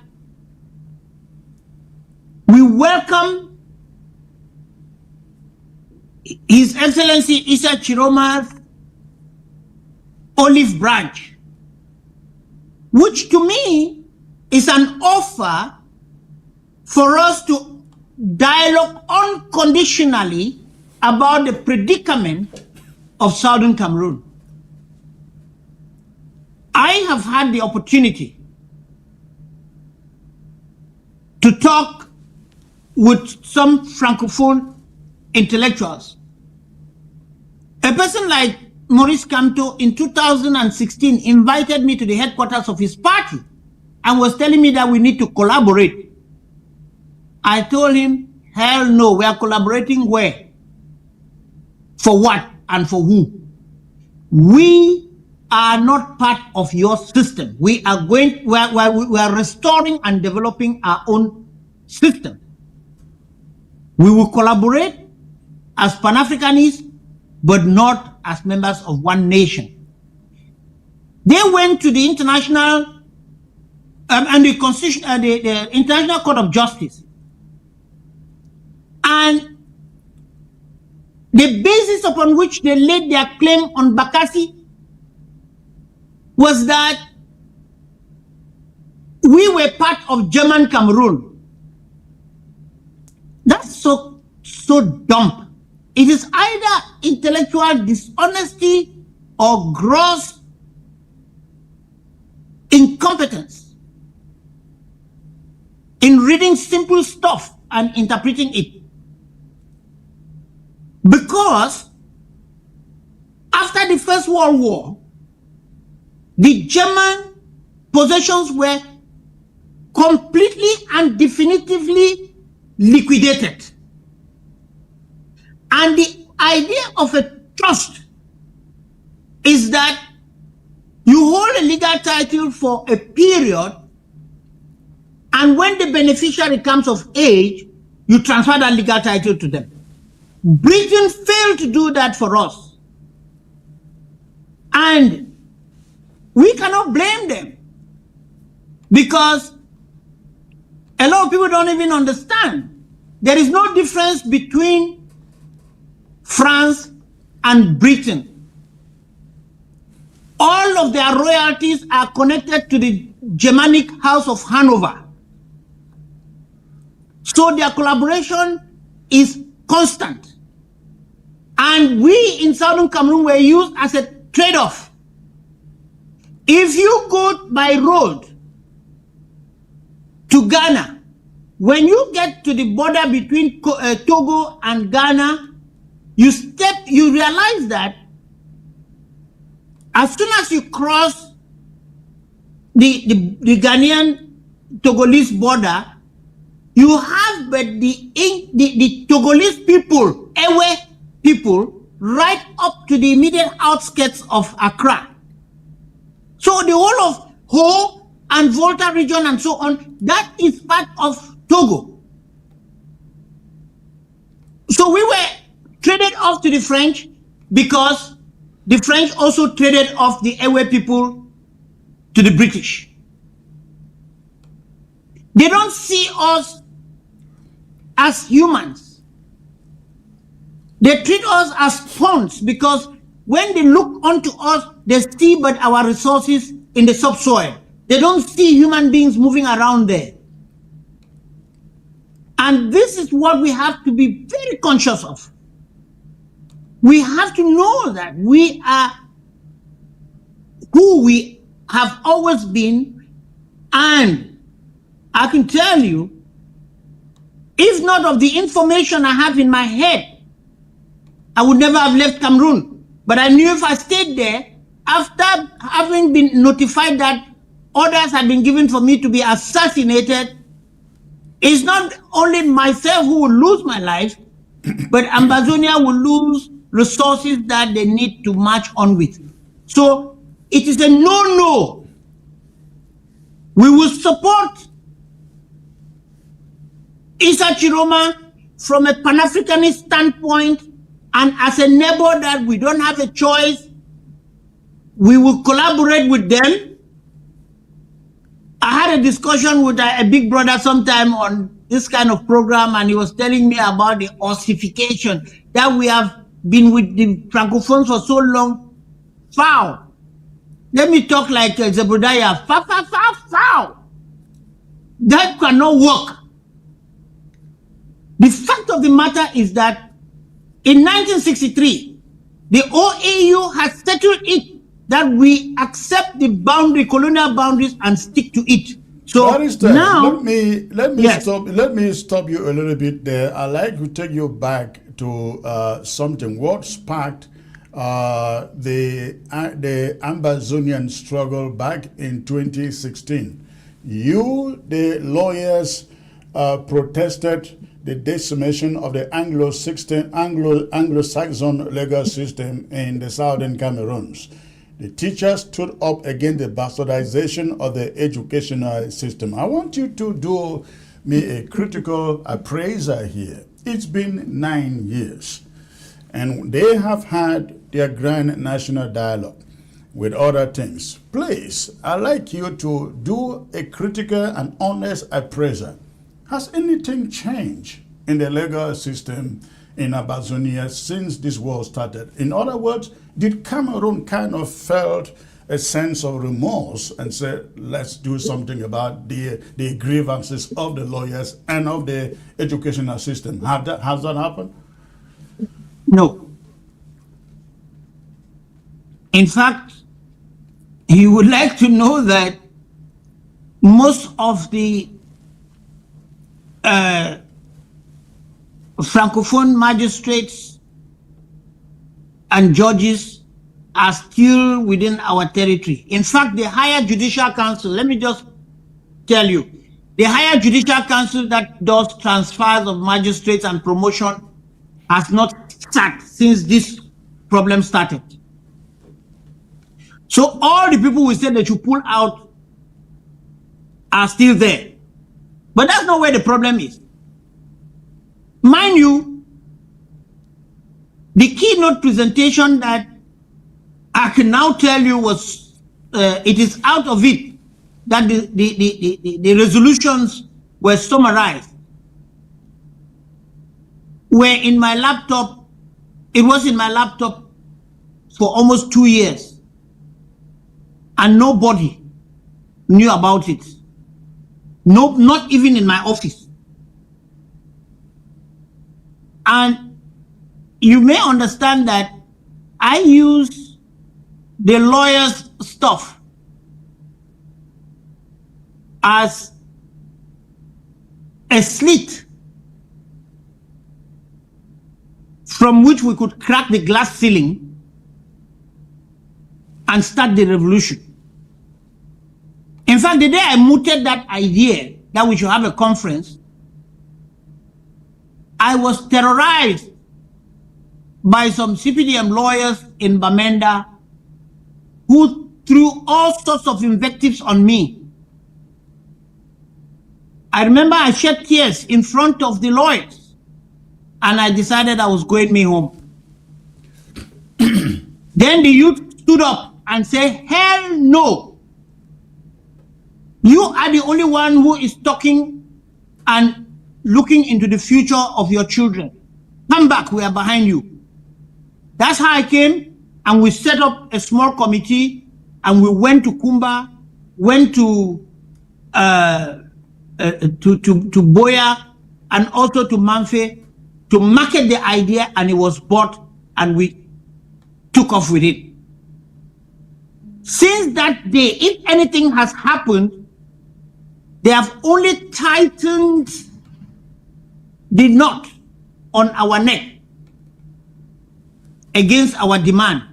They have recruited more idiots, including even traditional rulers from Ambazonia, to chant one and indivisible. Whether or not the 2 cubes of sugar are responsive to the solution into which they have been put. But trust me, it is just a matter of time. I will not discuss certain things in this public space, but let me just give you a hint. We need to fix our organization and strategy, because we have had too many fissures amongst us, and the enemy has penetrated us well and proper. But because God Almighty has his hand over the restoration of the identity and the right to self-determination of Ambazonia articulated to independent statehood, you can bring the Atlantic Ocean and put onto the 2 cubes of sugar, it will never work. And I can tell you today why the concept of 2 cubes of sugar is false and is not working, because we have never been 2 cubes of sugar. We have always been one people. The construction of Southwest and Northwest is the construct of the neo-colonial masters. That is La République du Cameroon. So what you need to understand is that we need to organize ourselves very fast. And I want to appreciate the fact that you told us in the town hall that you had withdrawn from leadership, although I've never recognized any of those multiple IGs for one office. But you have demonstrated that there is a bigger picture we should be looking at. The nation of Amazonia, over and beyond our private ambitions and interests. Because there is so much in Amazonia that even if the foreign interests come and work with us, there is more than enough for every single Amazonia to live like people in Saudi Arabia or Libya of yesterday or Singapore. But in the foolishness of looking only at the corn and granite and cocoa, we are unable to settle, to bring the elephant home before we start sharing. We are sharing in the bush and people are unable to carry their own pieces home.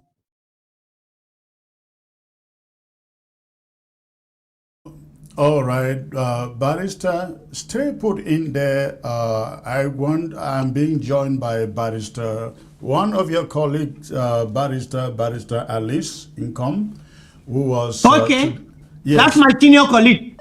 Okay, who was today, she was today appointed the spokesperson for Issa Chiroma, and she is joining me by phone. So stay put in there, Barrister Bobga, and I will get back to you. Sure. Barrister Can I greet Alice, her when it's she a comes on pleasure board? to have you, ma'am. Yes. How are you doing? I am doing excellent. I am doing excellent. Sorry, I know it is late there in Douala, but Yes. and I'm keeping you up. Sorry about that. But let me take you straight into your appointment today as the spokesperson for Issa Chiroma. Were you expecting it, or they just called you and told you you are going to be the spokesperson? If I was expecting this news? Yes. Were you expecting Issa Chiroma to tell you you were going to be the spokesperson? No, not at all. Not at all. I was very surprised but very honored. This is a big honor, and I'm afraid, may I be at a level to satisfy, because it is a very, very, very important mission. So, besides its honor, I am afraid of that kind of very heavy responsibility on my shoulder from the elected president. Yeah. At your age, I mean, I don't know exactly how old you are. 80, I can tell you. Oh, I'm 80. You're 80. Okay. At your age, at 80, and you are living on the ground in Cameroon, and you know how brutal, how bad that regime can be. Were you not afraid to take that position? No, you know, frightened is a very, very bad disease. And I avoid it. I'm on a program now. I must not get afraid, because I am a free citizen. Okay. And I know I have the right to speak, go, to perform. This is my fundamental rights. So while sitting in this area, I can move. And I think that I'm not violating any law in our country. So how can I be afraid? Well, that is true. However, when you consider the brute nature of the elite with their military and being on the ground, one should be afraid, isn't it? That is why Issa Chiroma is out. I cannot. I am in my country. I chose to live in my country, and I must be protected by the leaders of my country. This is what they sworn on to protect people like me, like everybody, every citizen. So I just do my job, and I expect them to do theirs. All right. Now tell me, since you received the announcement, the appointment today, have you heard, what are you hearing? Are people calling you and threatening you, or calling you and congratulating you? No. A lot of people who call are felicite. Yeah, to thank you. Yeah. Yeah. Felicite. Uh-huh. Someone who said anything about this, because I don't know how someone can call me to say that I shouldn't be, I must not accept. I don't know what motivation can push him to call me. Yeah. So, no, people who call me just say, okay, congratulations. Right. And I will do my own. I will do my duty, because I think this is a big honor to me, while being also a very, very, very big duty. So, yeah, absolutely. According to the statement that Issa Chiroma they put out, they say that going forward, you are going to become the person who speaks for Issa Chiroma, who announces policy. So tell me, we have a lot of people who are watching right now. Millions are watching on television and on the social media. What is Issa Chiroma's next step? What does he plan next? Are there other appointments coming, or this is just the only appointment right now? Oh, I think this is not the only one, and many others are expected. Okay. Because as president elected, he needs many people to help. Right. He needs to have a whole government. He needs to have a lot of people, civil servants, working for him. And I think he's going to sign more other decrees for that. Wonderful. Yeah. Is he going to be formally sworn in as president? He did it where he is. Oh, he has been sworn in? Yes. When was that? Because I had no idea. I mean, I have been speaking with some of them. I don't know, but I will ask him again to give me the date, because this is what he told me he was going to do. So I think, he is not in the country. Yeah, I know that, yes. Yeah. So he was actually sworn, Issa Chiroma has been sworn in the where he is. Yes. You know that he is in a very particular situation, so he can sworn on in the way he can where he is. Right. And this, because he is the one who is elected, and then that will be correct. Yeah. So why is she still calling himself president-elect instead of saying the president of Cameroon? Because he wants to make the difference between the other person who is saying that he's a president and he. Okay, that makes a lot of sense. Yes. Makes a lot of sense. So I guess in the days ahead, we're gonna know the names of his cabinet members. Yes, you will. We will keep in touch, and I will let you know about everything as a person who is in charge of this communication now, officially. Right. There is an audio message circulating on the social media in the voice of Issa Chiroma saying that he is giving Yaoundé 42 hours to pack out of a 2D. Is that message coming from Issa Chiroma? Oh, I didn't read it, but I can tell you tomorrow. Okay. When I check. Okay. I checked it. Okay. It is in audio, not in written form. It is in audio circulating on the social media. Yes. Let me try to check, please. I don't want to say yes because I'm not really aware of this situation yet. Okay. Okay. So what is planned for the days, for the weeks ahead for the campaign, for the team? Well, I cannot tell you anything now, but I will be, in the next days, we will be able to say more and to let people know exactly where the president is going, what he's going to do with the team, and you will be informed anyway. Right. This is my job, to let you know. As porte-parole. Yeah, as a spokesperson. All Yeah. about all. Okay. Yeah. Okay.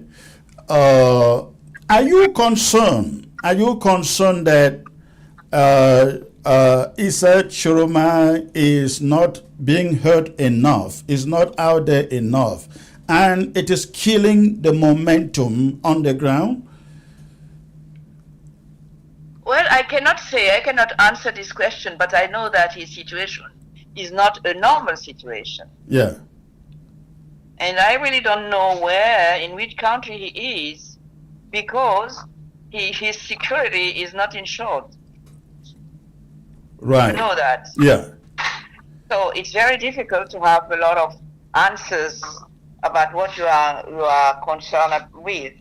But as soon as I have information, I will let you all know, and I'm very happy that you are concerned by all this situation about our elected president in Cameroon. Absolutely. Tell me, how about the population on the ground?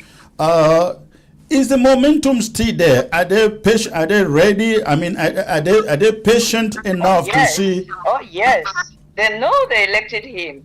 This is the one person they know they elected. So they are behind him because they are the one who elected him. So they recognize themselves in this elected president.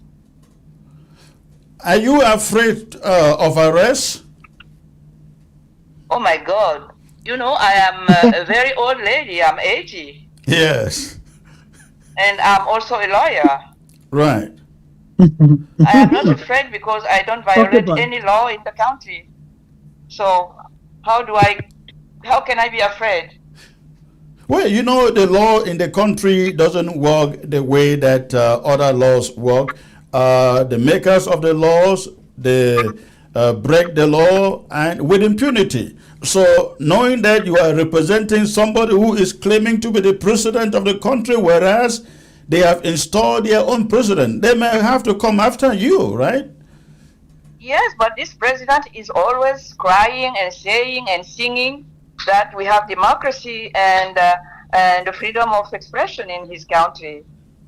May I say that he is a liar? Well, you should say that, not me. I cannot say that he's a liar, but so when he say that, I say, okay, so I can speak. Right. You were in court. I think that was today with the mayor of Douala 3rd, of Douala 3. Was it in court or you were at the divisional office? The mayor, the prefect. The prefect, yes, you were there with him today. Why was the mayor summoned to appear at the prefect? You know, the prefect, he spoke about these elections, and he said that on his point of view, Issa Chiroma was the president elected. So when you say that, when you are in position like his, you can face a lot of trouble. Right. Because they don't want this kind of truth. You see? Yeah. But he said that he is free to say that, waiting for someone who will come and arrest him. He's ready for that. This is the same thing like me, same position. Right. So when you went to the prefect today, what did the prefect want him for? Well, the prefect said that he called the mayor, as he used to call him, to discuss between two responsible of the city. Officials, yes. But what we said to the mayor who said that, he used to send you a summon to come and see him if you may just speak about professional issues together. Right. He said that this is the first time. But when he knew that the mayor has more than 35 lawyers behind. Wow, 35 lawyers. He said that this is just a working session, yeah. All right. Oh, it's beautiful. Yeah. So when the prefect saw that the mayor had more than 25 lawyers accompanying him, he said Yes. that he just invited him for a working session.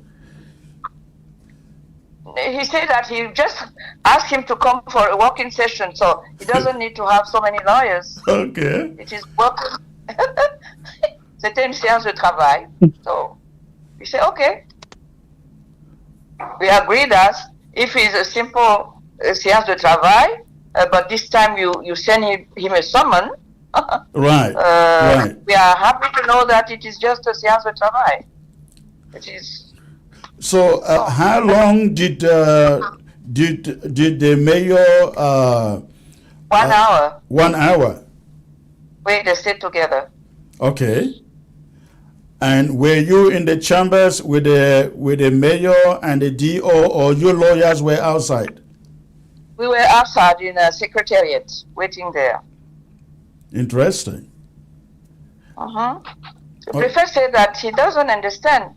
There is nothing special, there's nothing bad. Why did we come? Yeah. We say, sorry, we just come because you when you send a summon from someone, we know that you have a threat on your human rights. Right. And freedom of expression and everything. Your human rights are scared. We scared about that. Right. Now. He said, no. It is not the case. Say, okay. We are glad to hear that. Okay. So apparently, again, this is breaking news that you are giving us here. I don't think many people know that Issa Chiroma was sworn in. Okay, let me check. Can we talk again tomorrow? Sure. Because he's not in the country. Right. So let me check tomorrow, and then I will let you know what he told me about this. Absolutely. I will get back to you tomorrow, and if possible, I will send you the link to be able to join us by video. Great. Yes. Yeah. All right, ma'am. You have a great evening there. Hey, did you see my text? Can I say hi to my colleague? Okay, merci. I know you are Anglophone, but I send a French salute. I understand in French. I understand merci, bienvenue, comment ça va? That is all that I know. Okay, it's enough. Okay. All right. You have a great night. Bye. No, I want to greet her. Right. I want to greet her, bro. Let me say hi to my ladies colleague. and gentlemen, again, the image you find on your screen, that was Maître, as they call in French, Maître Alice Income, who was today appointed spokesperson for Issa Chiroma. Barrister Bobga, you are still there. I can see you, sir. I did say that I wanted to greet. Give me I wanted to greet my this colleague. appointment of Barrister Alice Income as the spokesperson for Issa Chiroma. She also made a revelation that I don't think many people know. The inauguration of Issa Chiroma, the swearing in of Issa Chiroma as president. I'm sure you heard her. What do you make of that? Barrister Bobga, please. I think it's very okay. If you study most revolutions, you will see that that is not a novelty. Are you hearing me 5 on 5? 5 on 5. Okay. The only sad thing is that I wanted to greet Madame Alice Com, but you didn't give me the chance. I texted you. Well, Anyway. sorry, I didn't get it because I was using the phone with her. No problem. This is what I have to say.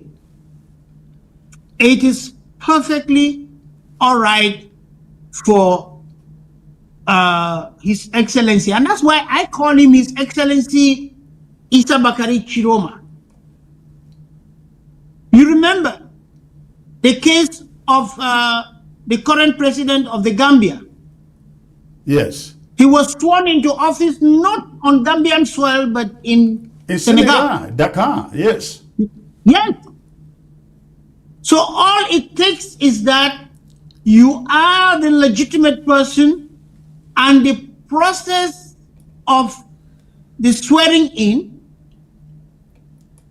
given the circumstances, can take place anywhere. We stay in Bali.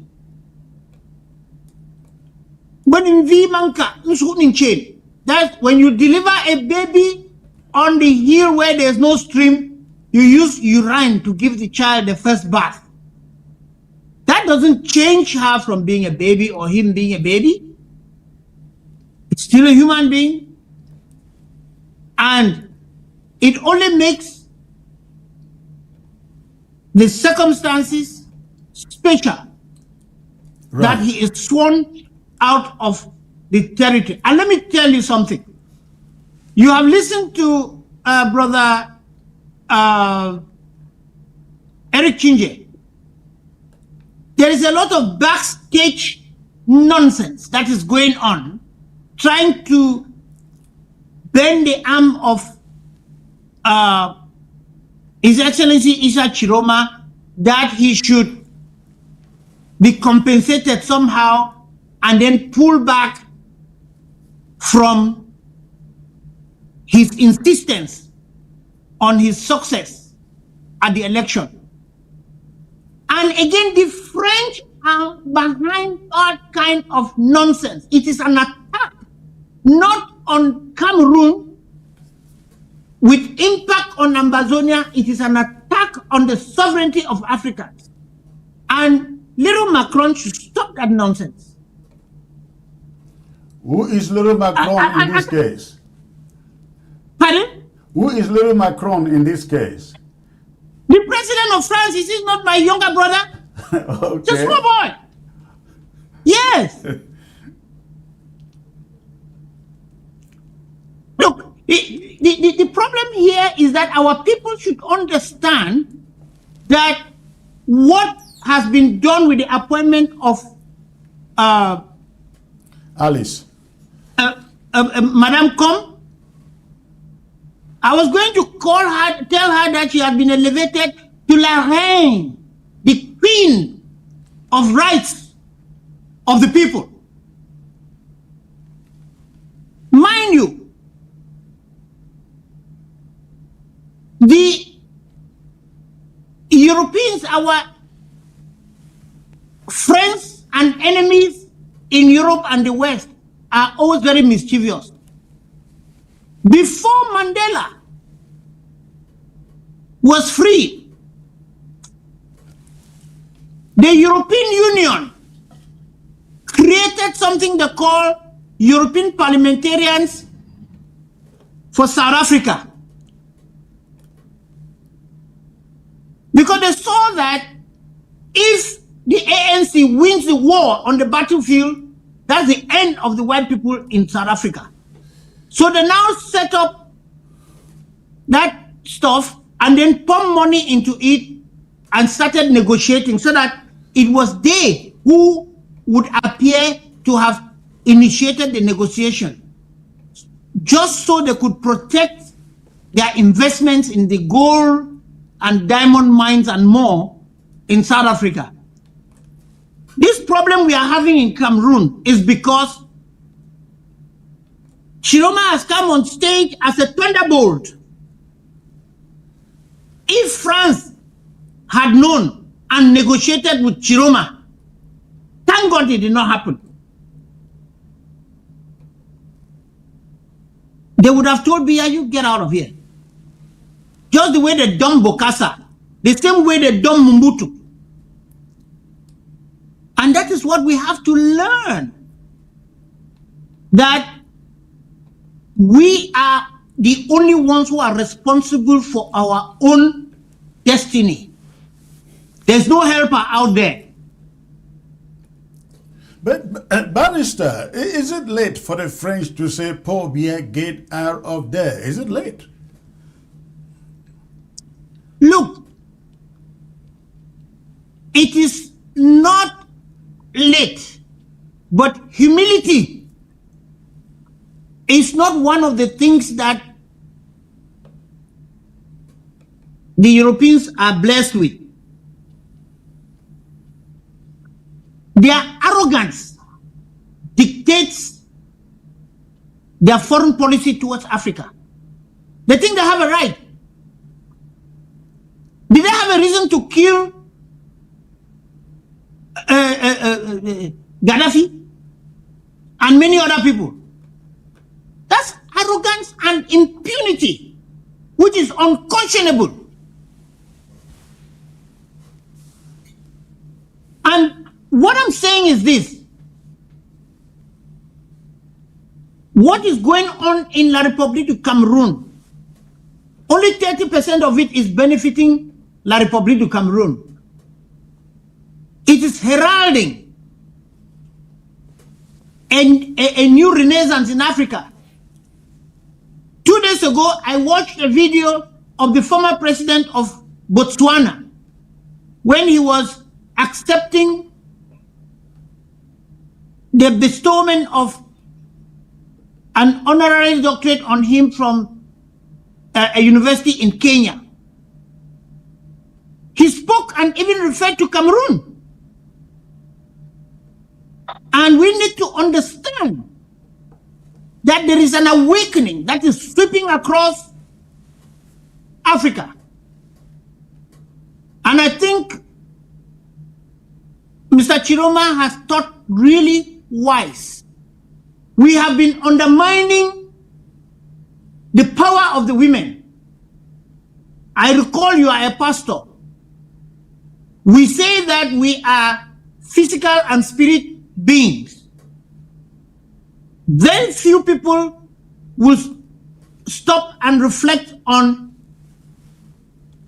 the equality between man and woman when in Genesis we are told that they took only a rib bone. God took only a rib bone from the side of Adam to create woman. God balanced it up by making the woman spiritually loaded. I can tell you the power of the woman which has been ignited in my colleague Lorraine Alif Com is more than 1 million men in Cameroon, because nobody is going to touch her. We, her children, other women who have shed blood to deliver every woman and every other man, will be praying for her, and she will be shielded.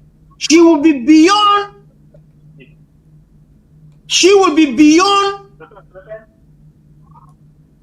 just a spokesperson. She's going to be a lot more. If I were to advise Issa Chiroma, that should be the Prime Minister when he fully takes control of that country. But then, Barrister, people are out there and they are saying, don't you think Alice Income at 80, she is 80 years old, that she's too quite old for that position, and talk less of a position of a Prime Minister or Vice President as we are suggesting? Why? What happened to the youth? Let me tell you something. I am 67 plus.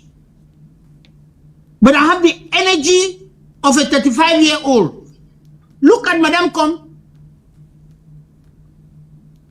There are girls who are younger than her. The only thing they can do is paint their nails. She's blessed with the physical and spiritual energy. And mind you, Issa Chiroma is not saying that he is going to establish a government like a Bia's government. He is talking of a transitional government. If Madam Kom were to go there just symbolically for 1 year or 2, and then hand over to one of her grandchildren, that is going to be a monumental recognition of our mothers. I can give you an example. My foster mother in England, when I was studying there, is currently the vice president of Malawi. But there is a deputy vice president, a young man of 40 or below. And the president himself is quite old. I can see in the arrangement a smooth constitutional transfer of power without the manipulative style of La République du Cameroon. Because the spirit that Madame Kom carries is protective, not only of herself, but of all of us who are engaged in supporting Issa Chiroma. Please don't misinterpret it. I'm supporting Issa Chiroma as a Pan-Africanist without losing my identity as an Ambazonian blue blood. So let me ask you this question then. It is related. Issa Chiroma takes over, become the president of La République du Cameroon, and he has figures like Alice Income behind him, people that you think that have integrity. And he says to Ambazonians, I am not for the separation of Cameroon, but I want to sit down with you so we can have a talk. What would be your predisposition to that idea? When you offer to negotiate or to have a talk with somebody, it is a step in the direction of an open mind. Let me tell you, Francophones, if I may use that word, are more brainwashed about the history of the Republic of Cameroon than we are. And I speak from the vantage point of somebody who has been in this revolution since the age of 11, 12. On a consistent basis, When I went to Calabar in 1981, if I may fast forward, I became the Deputy Secretary General of NUCS, National Union of Cameroon Students in Nigeria. The following year, I was substantive Secretary General. The next year, I became Vice President of NUCS Africa. And while I was in the law school, I became the President General of NUCS Africa. And the secret agenda of NUCS has always been to fight for the rights of Southern Cameroonians. And what we are saying is that I am glad to have somebody like Madame Kom. She's a lawyer, and I will ask her the question. See, my very senior colleague, if you were to be the president of the Constitutional Council, and the file that Harmony Bob Gambuton put on behalf of common law lawyers, and one of the prayers is produce the Act of Union before we can listen to you with respect to Southern Cameroon. Would he, with every evidence showing that we have never had an Act of Union, decide otherwise? because that would be bringing down the mountain of integrity that she has built throughout her career.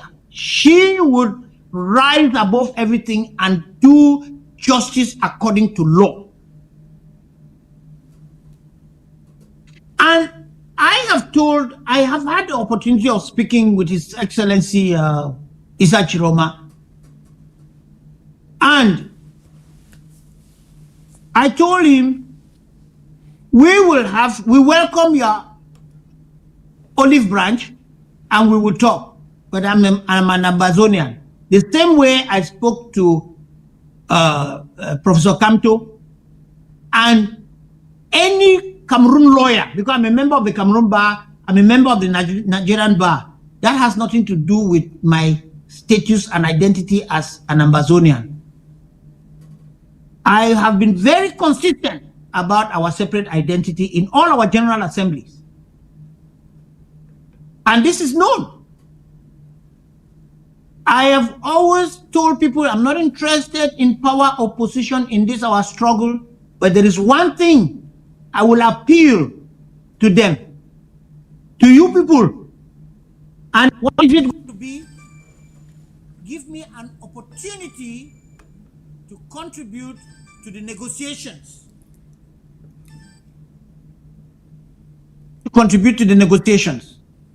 Because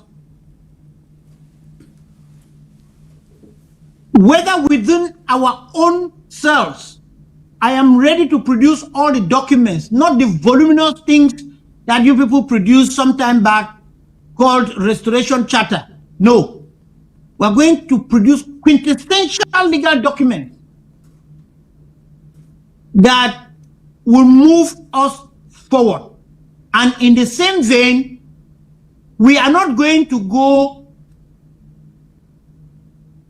romantically towards the invitation of His Excellency Isa Chiroma. We're going to tell him outright, we have to sit down, we have to talk law and truth and justice.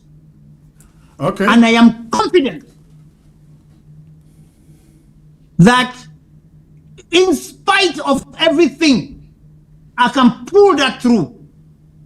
And that explains to you why some of you were corrupted to believe that I am an enfant terrible.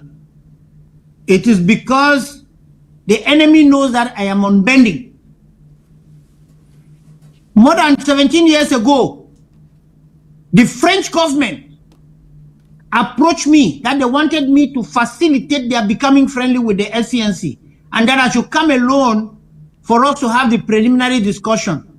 They came to the Franco-Cameroon Alliance in Bamenda, and I shocked them. I took one of the leaders of SCAPO, and we went to the meeting, and they were very angry. Barrister, let's get back to the issues of the day, please. Let's get back to the issues of the day. As you affirmed a few minutes ago, yes. For 9 years, Cameroon has neither reformed the Anglo-Saxon legal system nor the educational system. Now, you find the argument among Ambazonians that, oh, let us stop the war, let's give up on the struggle because people are suffering, lots of people are suffering, people are dying. What is your opinion about giving up on the grounds that there is a lot of suffering and people are dying? Let me correct one thing, that we come back to the issue of the day. Just understand me.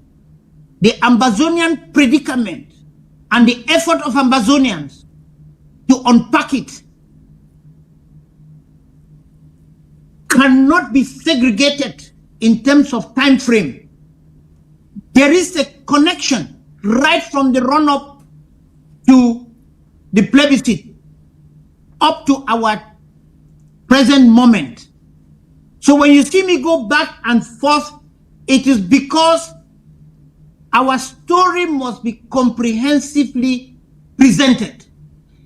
Coming back to the moment, I continue to insist that we are not party to what La République is facing. Those, our so-called elite, who are over there and, waxing strong in corruption. The truth about it is that I consider them like expatriates or people who have nationalized, and they are free to do that.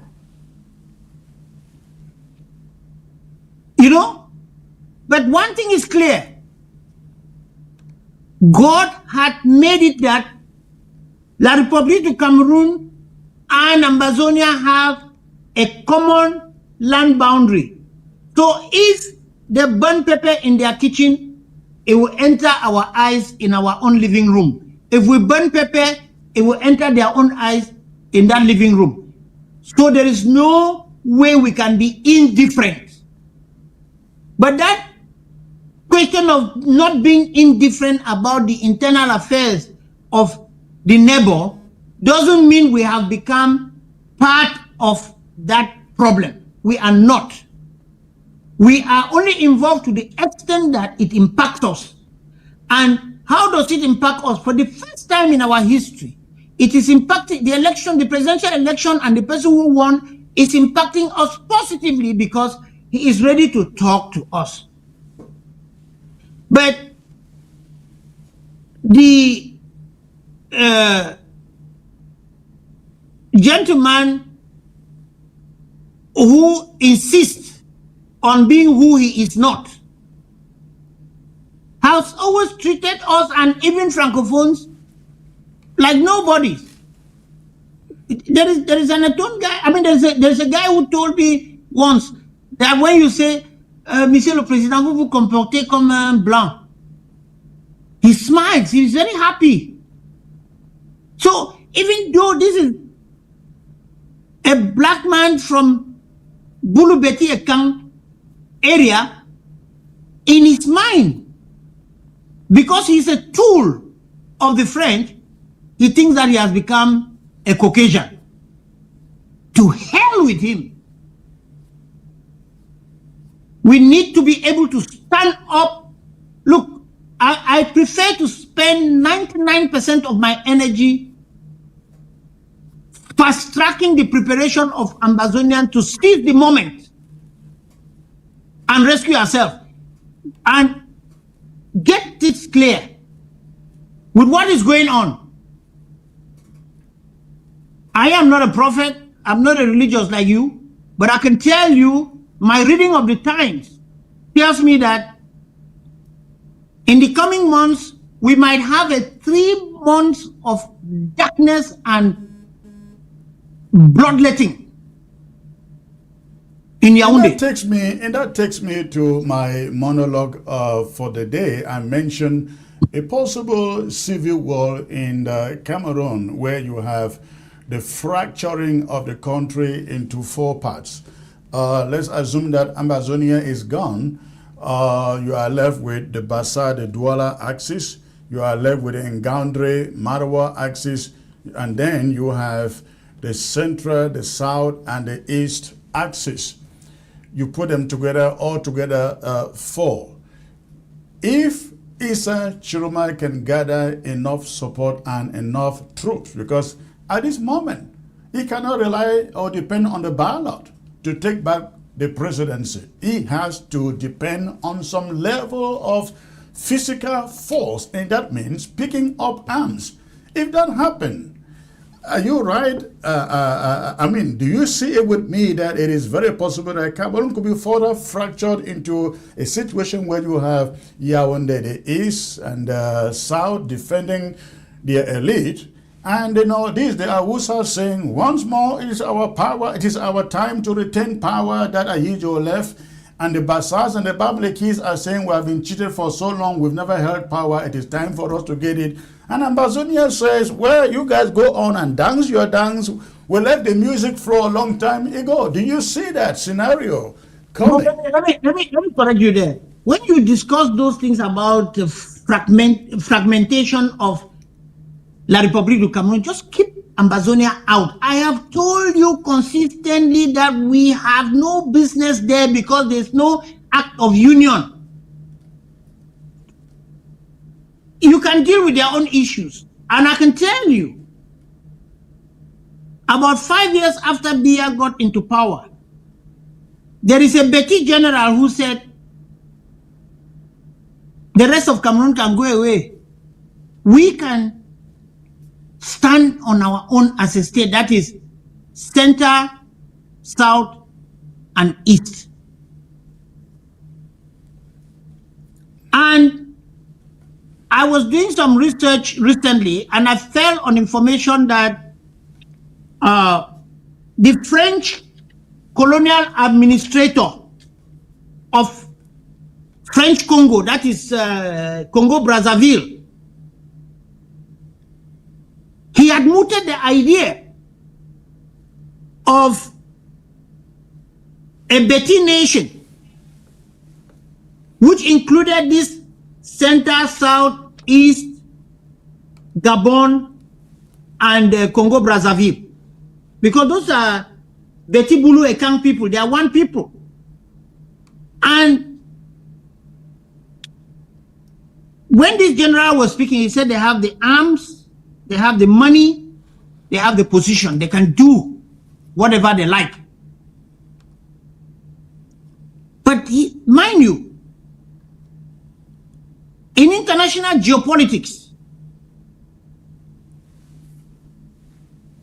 the West is not going to allow that. Even right inside La République, the French had advised a separation, a division of the Bassas, because there are some Bassas, there have been a Bassa kingdom, Le Royaume Bassa. There is part of that kingdom in the South province, the South region, and part of it in Littoral. Just like they came and separated Southern Cameroon into two, divide and rule. But even if they chose to go that way, I will find it more welcoming to ally with Northern Cameroon, still on that principle of mutual recognition and respect, perhaps on a confederal system, not even federation. And if you go into the archives and read, because that's what I spend most of my time doing, the cane established by the British in their boundary with the French is not in Mongo, it is in the Bumbari. So the developed part of Douala is even part of Southern Cameroon. When they invoke German Cameroon was totally liquidated. If you want to restore it, you need to bring back Gabon, you need to bring Congo, you need to bring the mainland, Equatorial Guinea, you need to bring back the southern Chad where most of the oil is found. The multinationals provide the money that the politicians in the West operate with. Who is going to allow that? Let me ask you another question. Yeah. You have a situation where Ambazonians have cried of marginalization, underdevelopment, and abandonment, and the elite, and here I mean the Ambazonian elite, the Dion Gutes, the Paula Tanganjis, the Ngole, the Ngala Jerets, and so on and so forth, the Ofi Chinje. In fact, I'm reading, somebody just sent me an article here in the course of this program that says, Ofi Chinje, Ofi Melo Chinje, CPDM campaign team leader for Ngo Ketunjia division.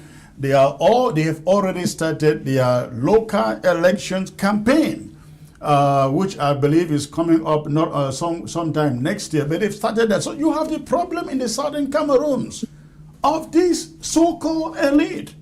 Dion Ngute goes to Victoria and he tells the people in Victoria and all of Ambazonia, no, Kribi cannot refine oil with Sonora in Victoria. And yet now we know there is a refinery built in Kribi, and they are transporting oil, crude oil, through trucks to Kribi for refinement.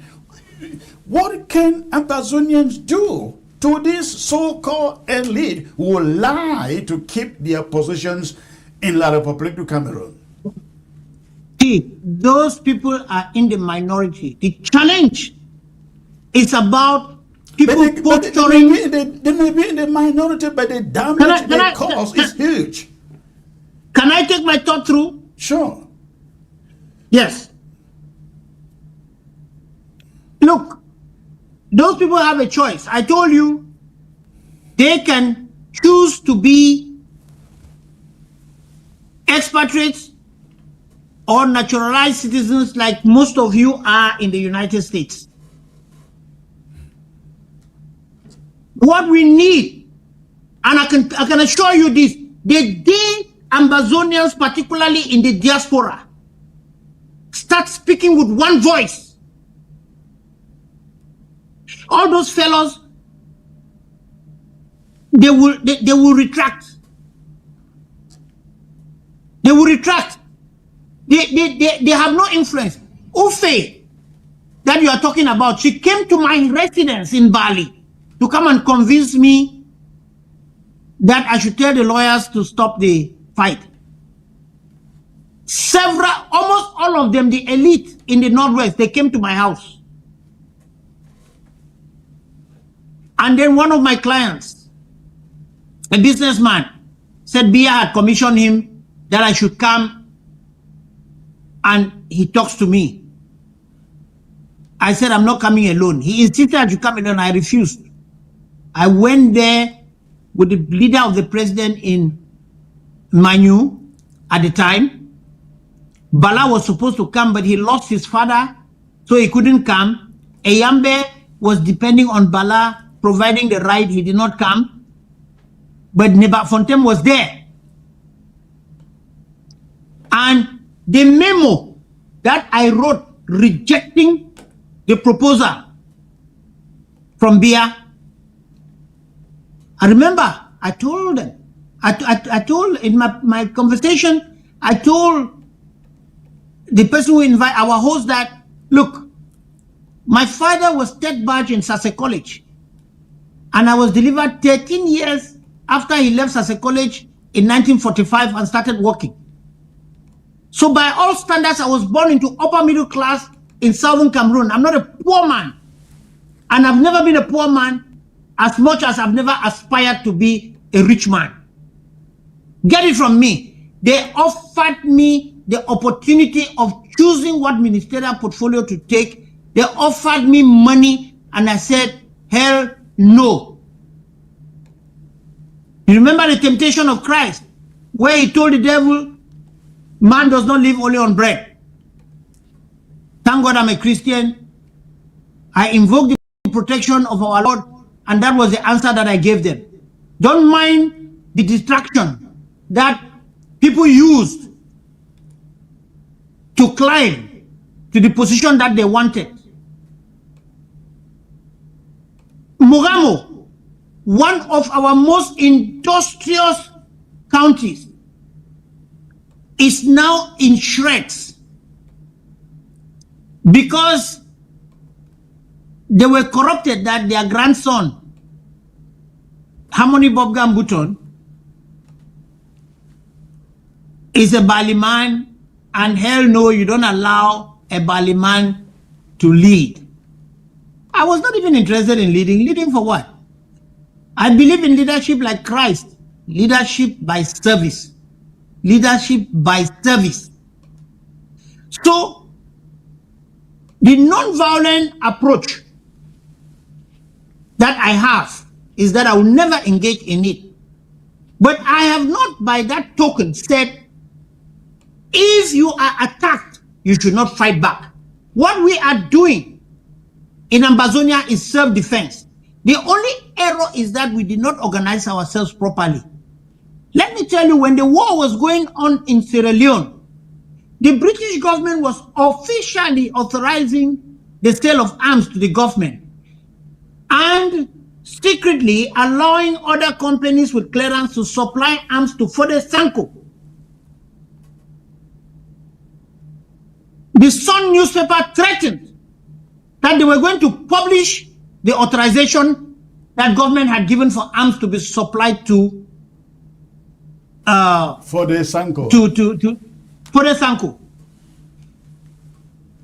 Because I have access to this information through my human rights activism that took me around the world, you guys never listened. You just saw me as a competitor and dumped me. And of course I retreated. But now I can tell you, it is not late. Our mistakes have been made.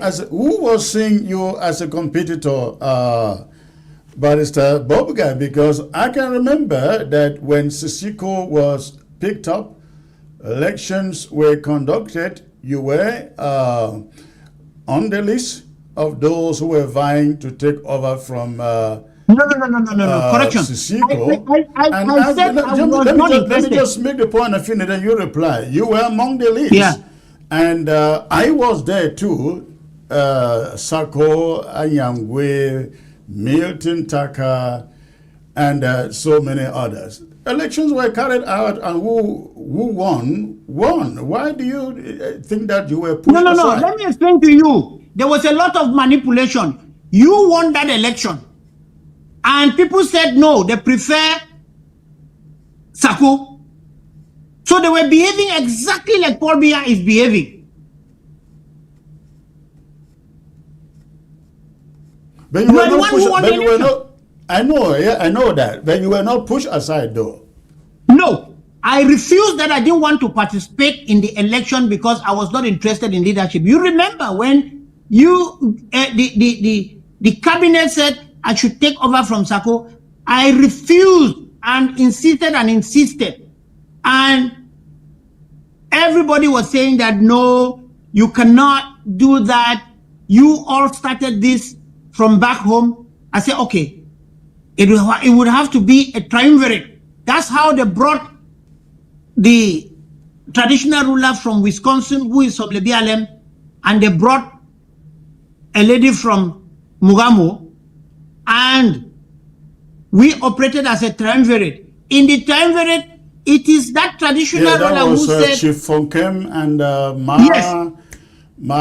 Nancy. Nancy, yes. And the three of you form a collegiate to lead at that time. I called it a triumvirate. And Chief Fonkem insisted, not behind the back, but in the cabinet meeting, that, Leabogga, you are knowledgeable in this thing. You are the one who is going to be the chair of this triumvirate. I said, sir, you are a traditional ruler, you are a professor, you are senior, you should be. He said, no.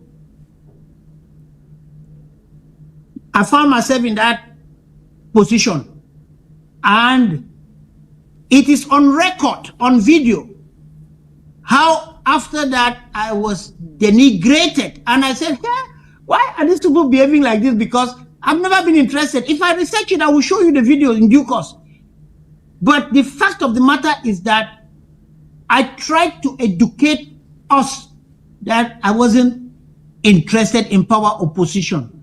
I wanted to share my knowledge to move the process forward. And I was sympathetic for our brothers who had been abducted. I know very well that when you said you wanted to go to Nigeria immediately, in my capacity as the chair of the triumvirate, I said, I cannot let my brother go into where I know is not secure. You convinced the cabinet that you had worked in Nigeria, you knew what we were going to do, and I was the one to sign for the money for your ticket, which I did, but it did not cover exactly what you requested, because I was looking at other demands that were put before me. That said, you would remember what happened in April in Houston, where we had a meeting in a hotel, we had to drop our phones. We don't need to resurrect that. We chatted about it, how I had forgotten my medication. Seriously, the organizers of the meeting invited me with a one-way ticket. And when I saw a threat to my life inside that meeting, which I spoke to, this is not something we can discuss in public. I arranged and I had a first-class ticket. First thing in the morning, I flew to Dallas and left the place. Because the first time I came, I had a warm reception in your church. Everybody was happy. And then from there, we went to Arizona and so on and so forth. But that second trip, God alone took me out of the trap. But what I'm saying is that we are human. We err. But like Christ said, he didn't come to look for the saints. He came to look for the lost sheep. And because we have a bigger picture in front of us, which is Amazonia, I am citing your example to a lot of people that you have shown an example. Sako should explain to us, why is it that he is not ready to collaborate with anybody as far as it implies a shaking of his position? So I will tell you democratically, the majority of the people will carry the day. If you continue lobbying with the other leaders and they come and agree that this is the majority of people who have been vying for that position, they are no longer there. We are working as one person, as a team. Then we move on. You have been talking to Seseko. You talk to Marianta. You know, there are the Federalists. There are the Unitarists. There are so many factions. That is the housekeeping we need to do.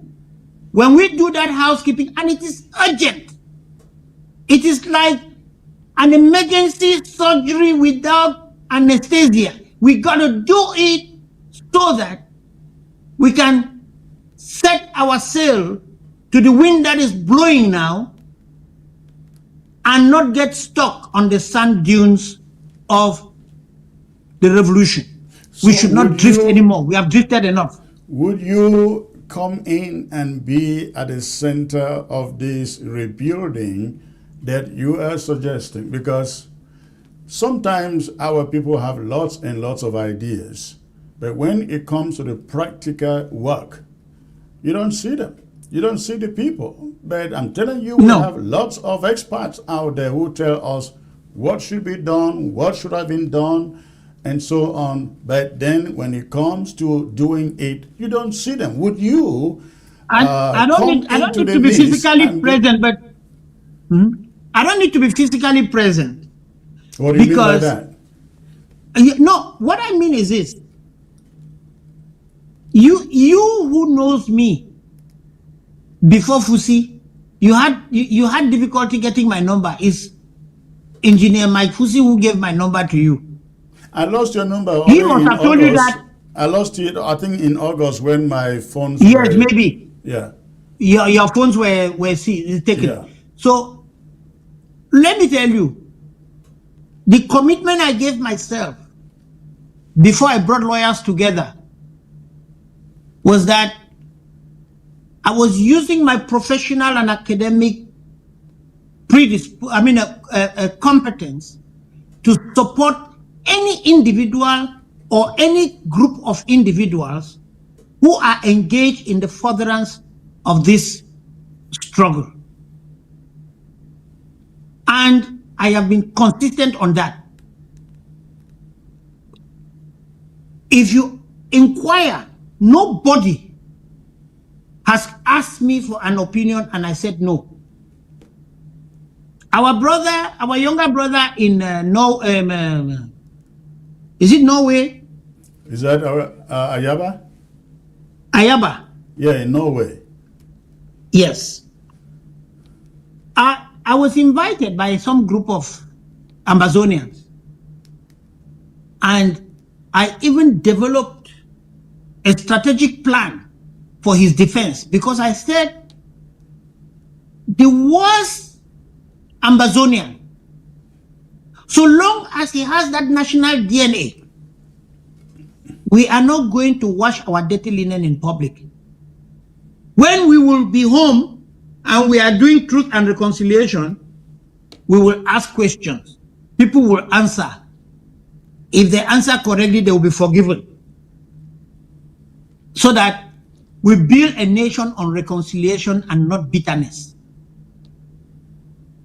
But that is a person who had gone on the air and announced, without having ever had any interaction with me,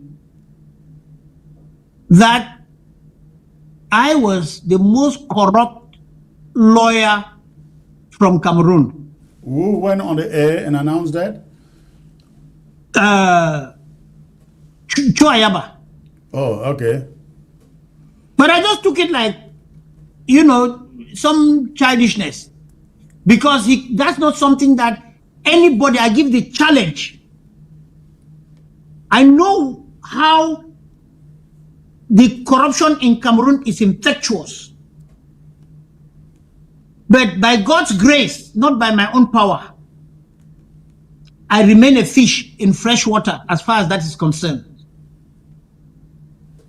Even here, the Ofe you were talking about, when they came campaigning, she called me that I should come and meet her in her hotel room at 10 p.m. I sent a memo to her. I said, take it to your boss. And when you go to Yaoundé, you table it that that's my position, that the independence and separate identity of Amazonia is unshakable. I still have that memo somewhere. So, if you look, when the United States Institute of Peace invited Amazonians, I was also invited. But before I go to such places, I study them. When I went there, I asked a few questions. I cross-examined the main presenter there, and I saw that he was just playing a circus with us. And I told them, I don't need your per diem, I don't need your hotel, I'm going to take care of myself. And when I left from there, some people were very bitter. Even some people from your group, they threw invectives on me. And I just chuckled and walked away. Pussy can tell you. So, what we are dealing with now is facing the enemy and not facing ourselves. Our disagreements in the house, we shall have to deal with it. Let's keep that in the parking lot, because it's not even an issue.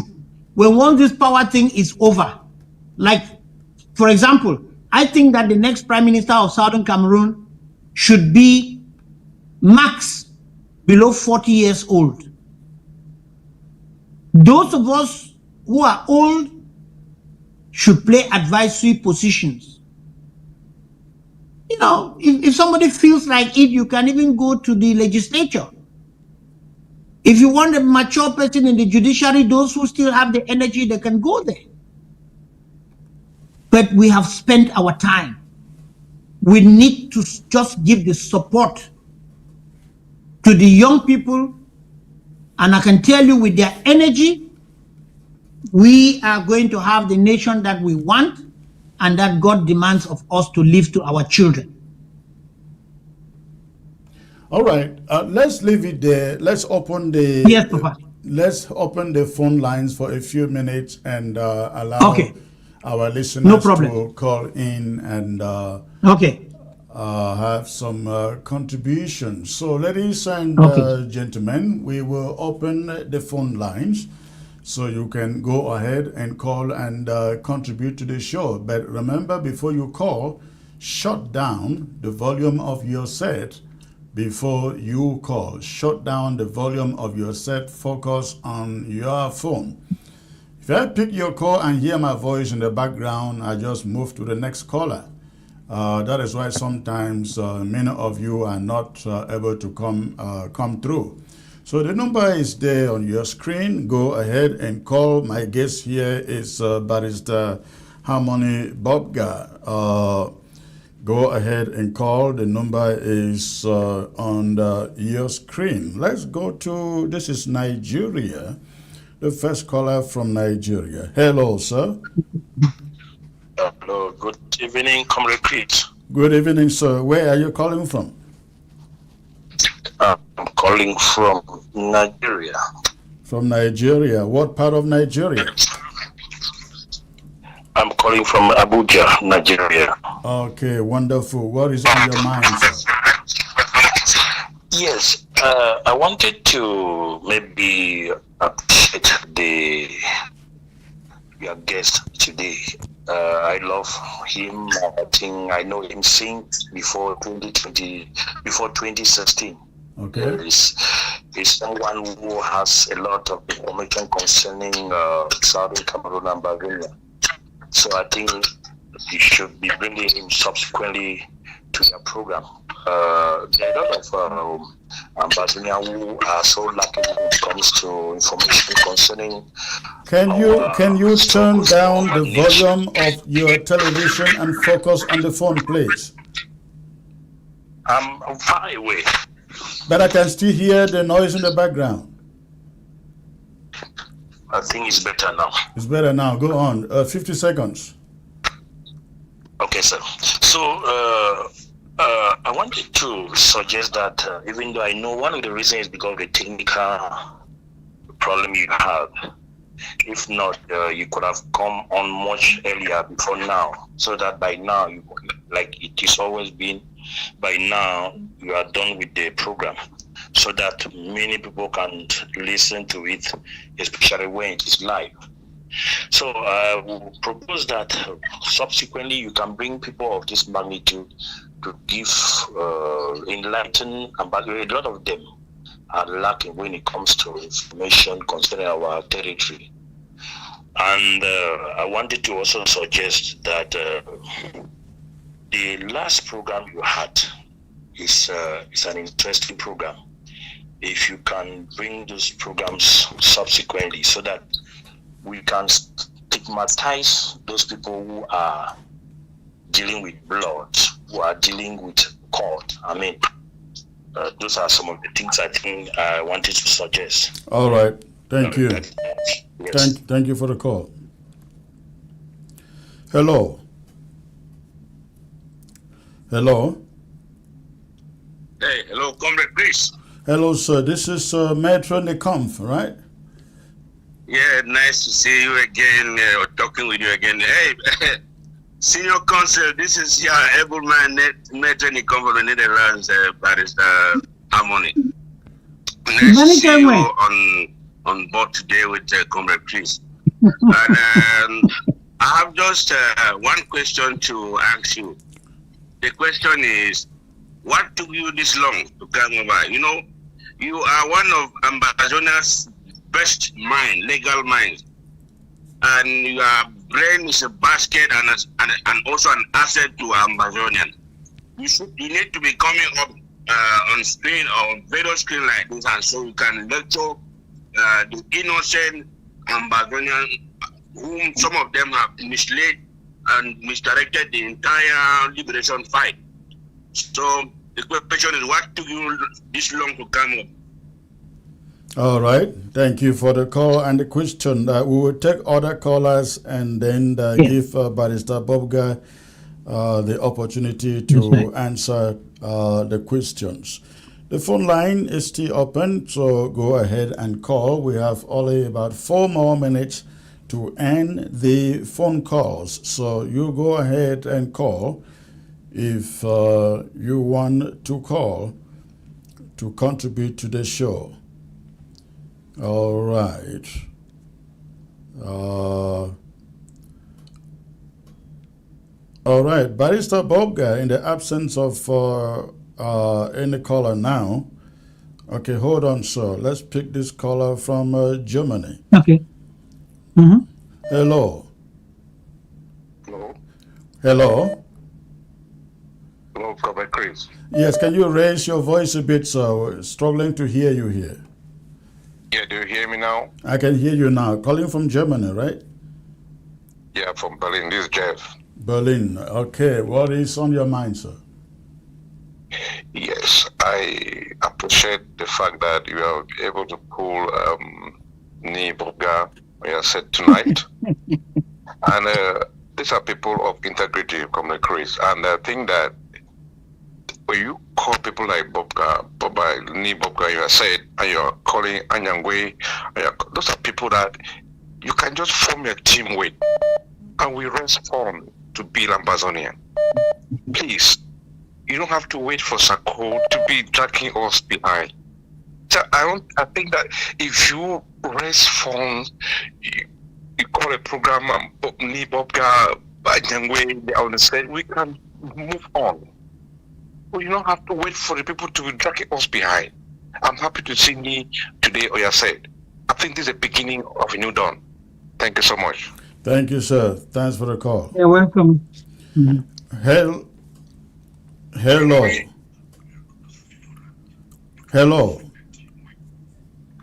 Hello. Hello. Good afternoon, sir. Where are you calling from? I'm calling from Canada. Okay, from Canada. Mm-hmm. What is on your mind, sir? 50 seconds. Yes, I just want to appreciate Barrister Pogba Harmony. I know him very well from when I was still little around my neighborhood. He's such an intelligent person. So I want to ask that why chatting?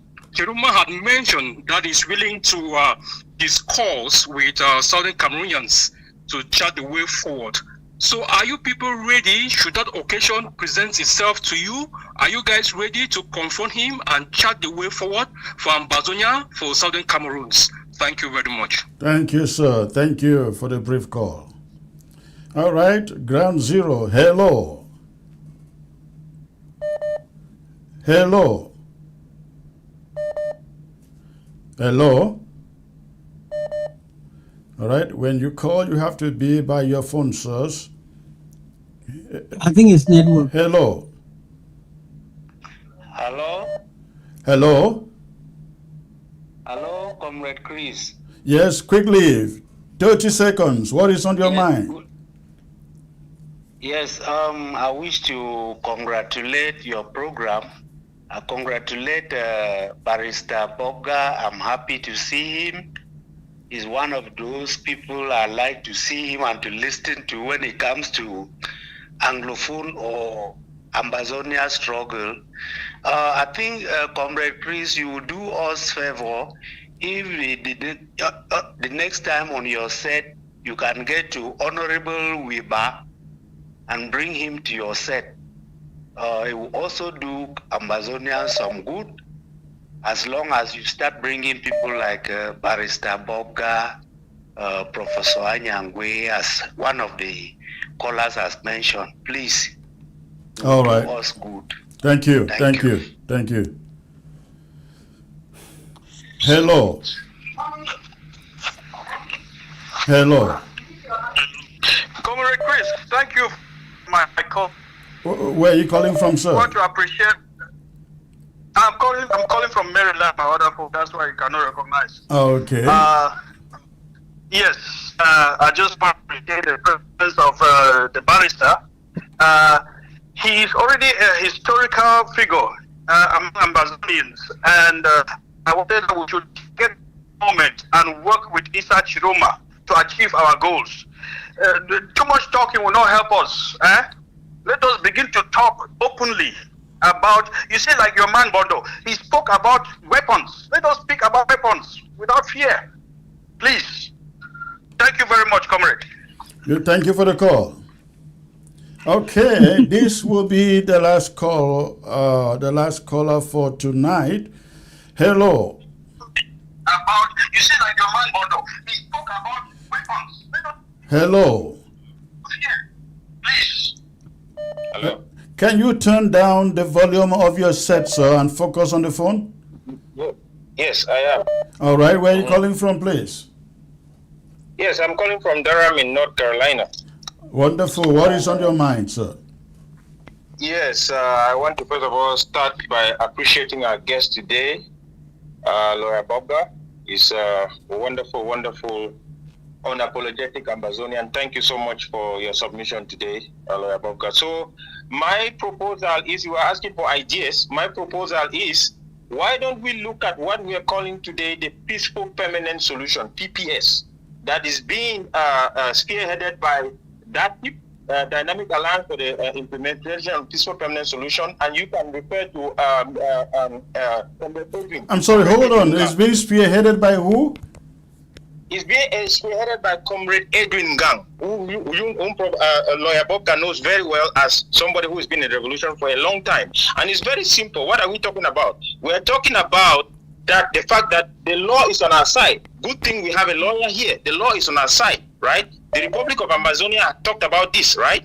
Then also unity. Unity is our strength, and division is our weakness. Those are some of the things that PPS talks about. Another thing about PPS talks about is what? It's a binary exclusive referendum. That's what we are pushing out there. A binary exclusive referendum, meaning that what? Only Ambazonians will be voting. We came into this through a plebiscite, and then we can also do a referendum. So those are some of the main points of it. I'll be very interested to hear what our learned lawyer thinks about this. And All we right. can talk behind the scene. Thank you so much, Chris. I appreciate it. Thank you, Lawyer Bobka. Thank you, sir. Yeah. All right, we will leave it there, ladies and gentlemen. I know many people are still trying to call, but the time cuts us short. Barrister, I know you've been noting the questions. Can you please do us a favor, go through them in 2 minutes? Yeah, I think we don't have too many questions. Even the other, most of the people were just giving compliments to your program. Right. The question that came from Holland, all I can say is that I learned from my mothers that you don't serve cocoyam until it is properly cooked. Otherwise, it will not only be unpalatable, but it can cause illness. If I've not been coming on board, it is because I take my time and I don't force myself onto programs. Chris did not have my contact. As soon as he had my contact, he asked me, and within 24 hours or 48 hours, we are on the program. I have asked some time back, about 2 years back, I asked a number of activists that I want a press conference. All of you activists, all the Ambazonian activists, come and interview me. Let me dish out information to Ambazonia, and then you fly with it, because I'm getting old. The young people should take it and fly with it. When I didn't get it, I settled on publishing. And the first publication is usually very difficult, but I can promise you, especially with respect to the impending need for an urgent strategy for our seizing the opportunity presented by His Excellency Issa Bakari Chiroma, I am going to put up a working paper on how we should handle the situation, and I will discuss it backstage with Chris, and we will enlist a number of people and have a panel discussion on it, so that we can educate our people and get their mandate to proceed. With regard to the gentleman who called from Canada, I think my last answer also responds to him, to his own question.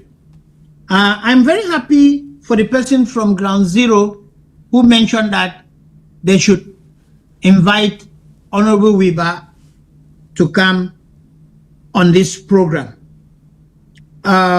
Chris, you are doing a wonderful job because there's no discrimination. Anybody whom you invite and demonstrates availability, I don't think you turn him down. And you are quite open with your approach. You do not limit people about the questions they have to answer and the ones that they don't have to answer. One of the things is that I have another paper in preparation on the strategy to re-establish the network of Ambazonians worldwide, which we can fly with and dump anybody who is clogging our progress. The gentleman from North Carolina who talked about permanent peace solution proposal is most welcome. In fact, we are not looking for any temporal proposal. But mind you, negotiation is a whole process. And there are a lot of things that have to be done. And when the first steps are taken, don't think that it is not going in the direction of the permanent thing. Edwin Gang that you mentioned is incidentally my classmate in Kasbambili. And in 1994, during my second visit to the United States, he invited me to the Kashmir Council.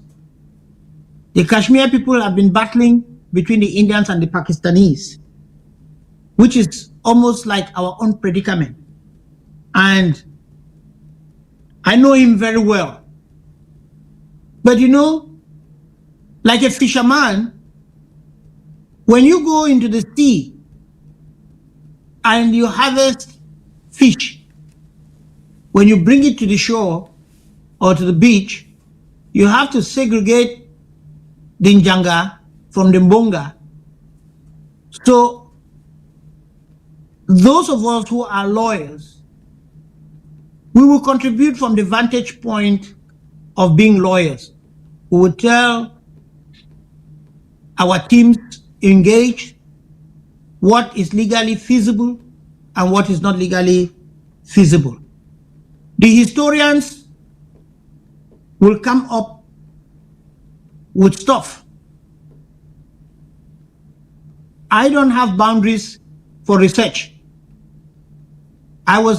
You will be surprised, Chris, that I found online the complete thesis of Professor Chemlange, which he did in 1970-something. Who is Professor Chemlange? He's a Nsop man who is a professor in Cameroon. I don't know whether he's still alive. He's a historian. He wrote his thesis on the Southern Cameroon plebiscite. If you are interested, I can share the copy with you at some point. Okay. Because this is the kind of work we need to do. Look for information so that when we are talking, we don't make ourselves look stupid in front of the people who have been manipulating us. Because I always tell people, the black man has sturdier brain fiber. All we need to do is to orient ourselves to work hard. We will shine in every dark hole. All right. With respect to the referendum, I will just refer the gentleman to the Ambazonian Town Hall, which is operated by a couple of other folks. They brought up a discussion on referendum, and I did a presentation there, just like we have been talking today. And I think it's on YouTube. He can access it and discuss it. And if there is need to come back to the people to have a mandate, the urgent mandate now will be for Ambazonians to put together a team and a clear purpose. What are we negotiating with Shiroma? I've already made my position known that the Ambazonian separate identity and independence is non-negotiable, and it does not derogate from the fact that after that has been asserted, acquired, and consolidated, we can, from a Pan-Africanist perspective, engage in other discussions, maybe not by us, but by our children. But we will continue to work for the security and human development in our country, such that a combination of our natural wealth and our human resources can make us the El Dorado that God had ordained us to be. Thank you. All right. Thank you very much, Barrister. Hey, one last word, sir. Okay. You are a pastor. I'm just an ordinary Christian. I want to make just this short prayer that, Heavenly Father, your children in Amazonia are no different from the Israelites when they were in Egypt. We ask you to send your angels. We ask you to give your children the spirit of discernment to imitate Christ and put service over position and power, so that we can rescue your people and give a good account of our time on earth. We ask all this through Jesus Christ, our Lord and Savior. Amen. Amen and amen. Yes. Thank you for sir. being part of the show. I look forward to getting you back on when we put together some of the panels. In the meantime, you have a great night, sir. Thank you. All right. You have a greater night even. Yeah. Thank you. I know you work very hard to keep this program going. Oh, yeah. It's not easy here. Thank you. I know.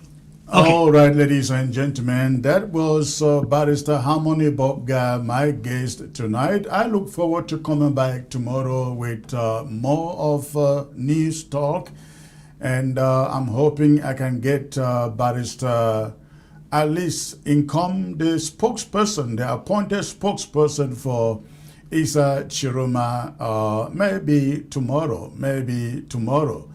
I am hoping so. I will reach out, and I'm also hoping I can get Eric Chinje be part of the show tomorrow to give us developments on what Isa Chiroma is planning out there. So please stay glued to ABS as we bring you more updates from Cameroon and Amazonia. Once more, thank you, ladies and gentlemen, for tuning in. I'll be back here tomorrow. Good night. Are you ready to unlock the power of AI? Mastering AI Tools, a practical guide to ChatGPT and OpenAI, is your ultimate gateway course to harnessing AI in your career or studies. Provided by Pascal Presentations LLC, a trusted name in cutting-edge education, this course empowers you with the skills needed to navigate and utilize AI effectively. Whether you're a professional looking to boost productivity, a student wanting to stay ahead, or an everyday person trying to upgrade your knowledge on this transformative technology, this course gives you hands-on experience and practical tools to make AI work for you. Don't wait for the future. Start mastering it today. Enroll now with Pascal Presentations LLC and take the first step towards transforming your potential with AI.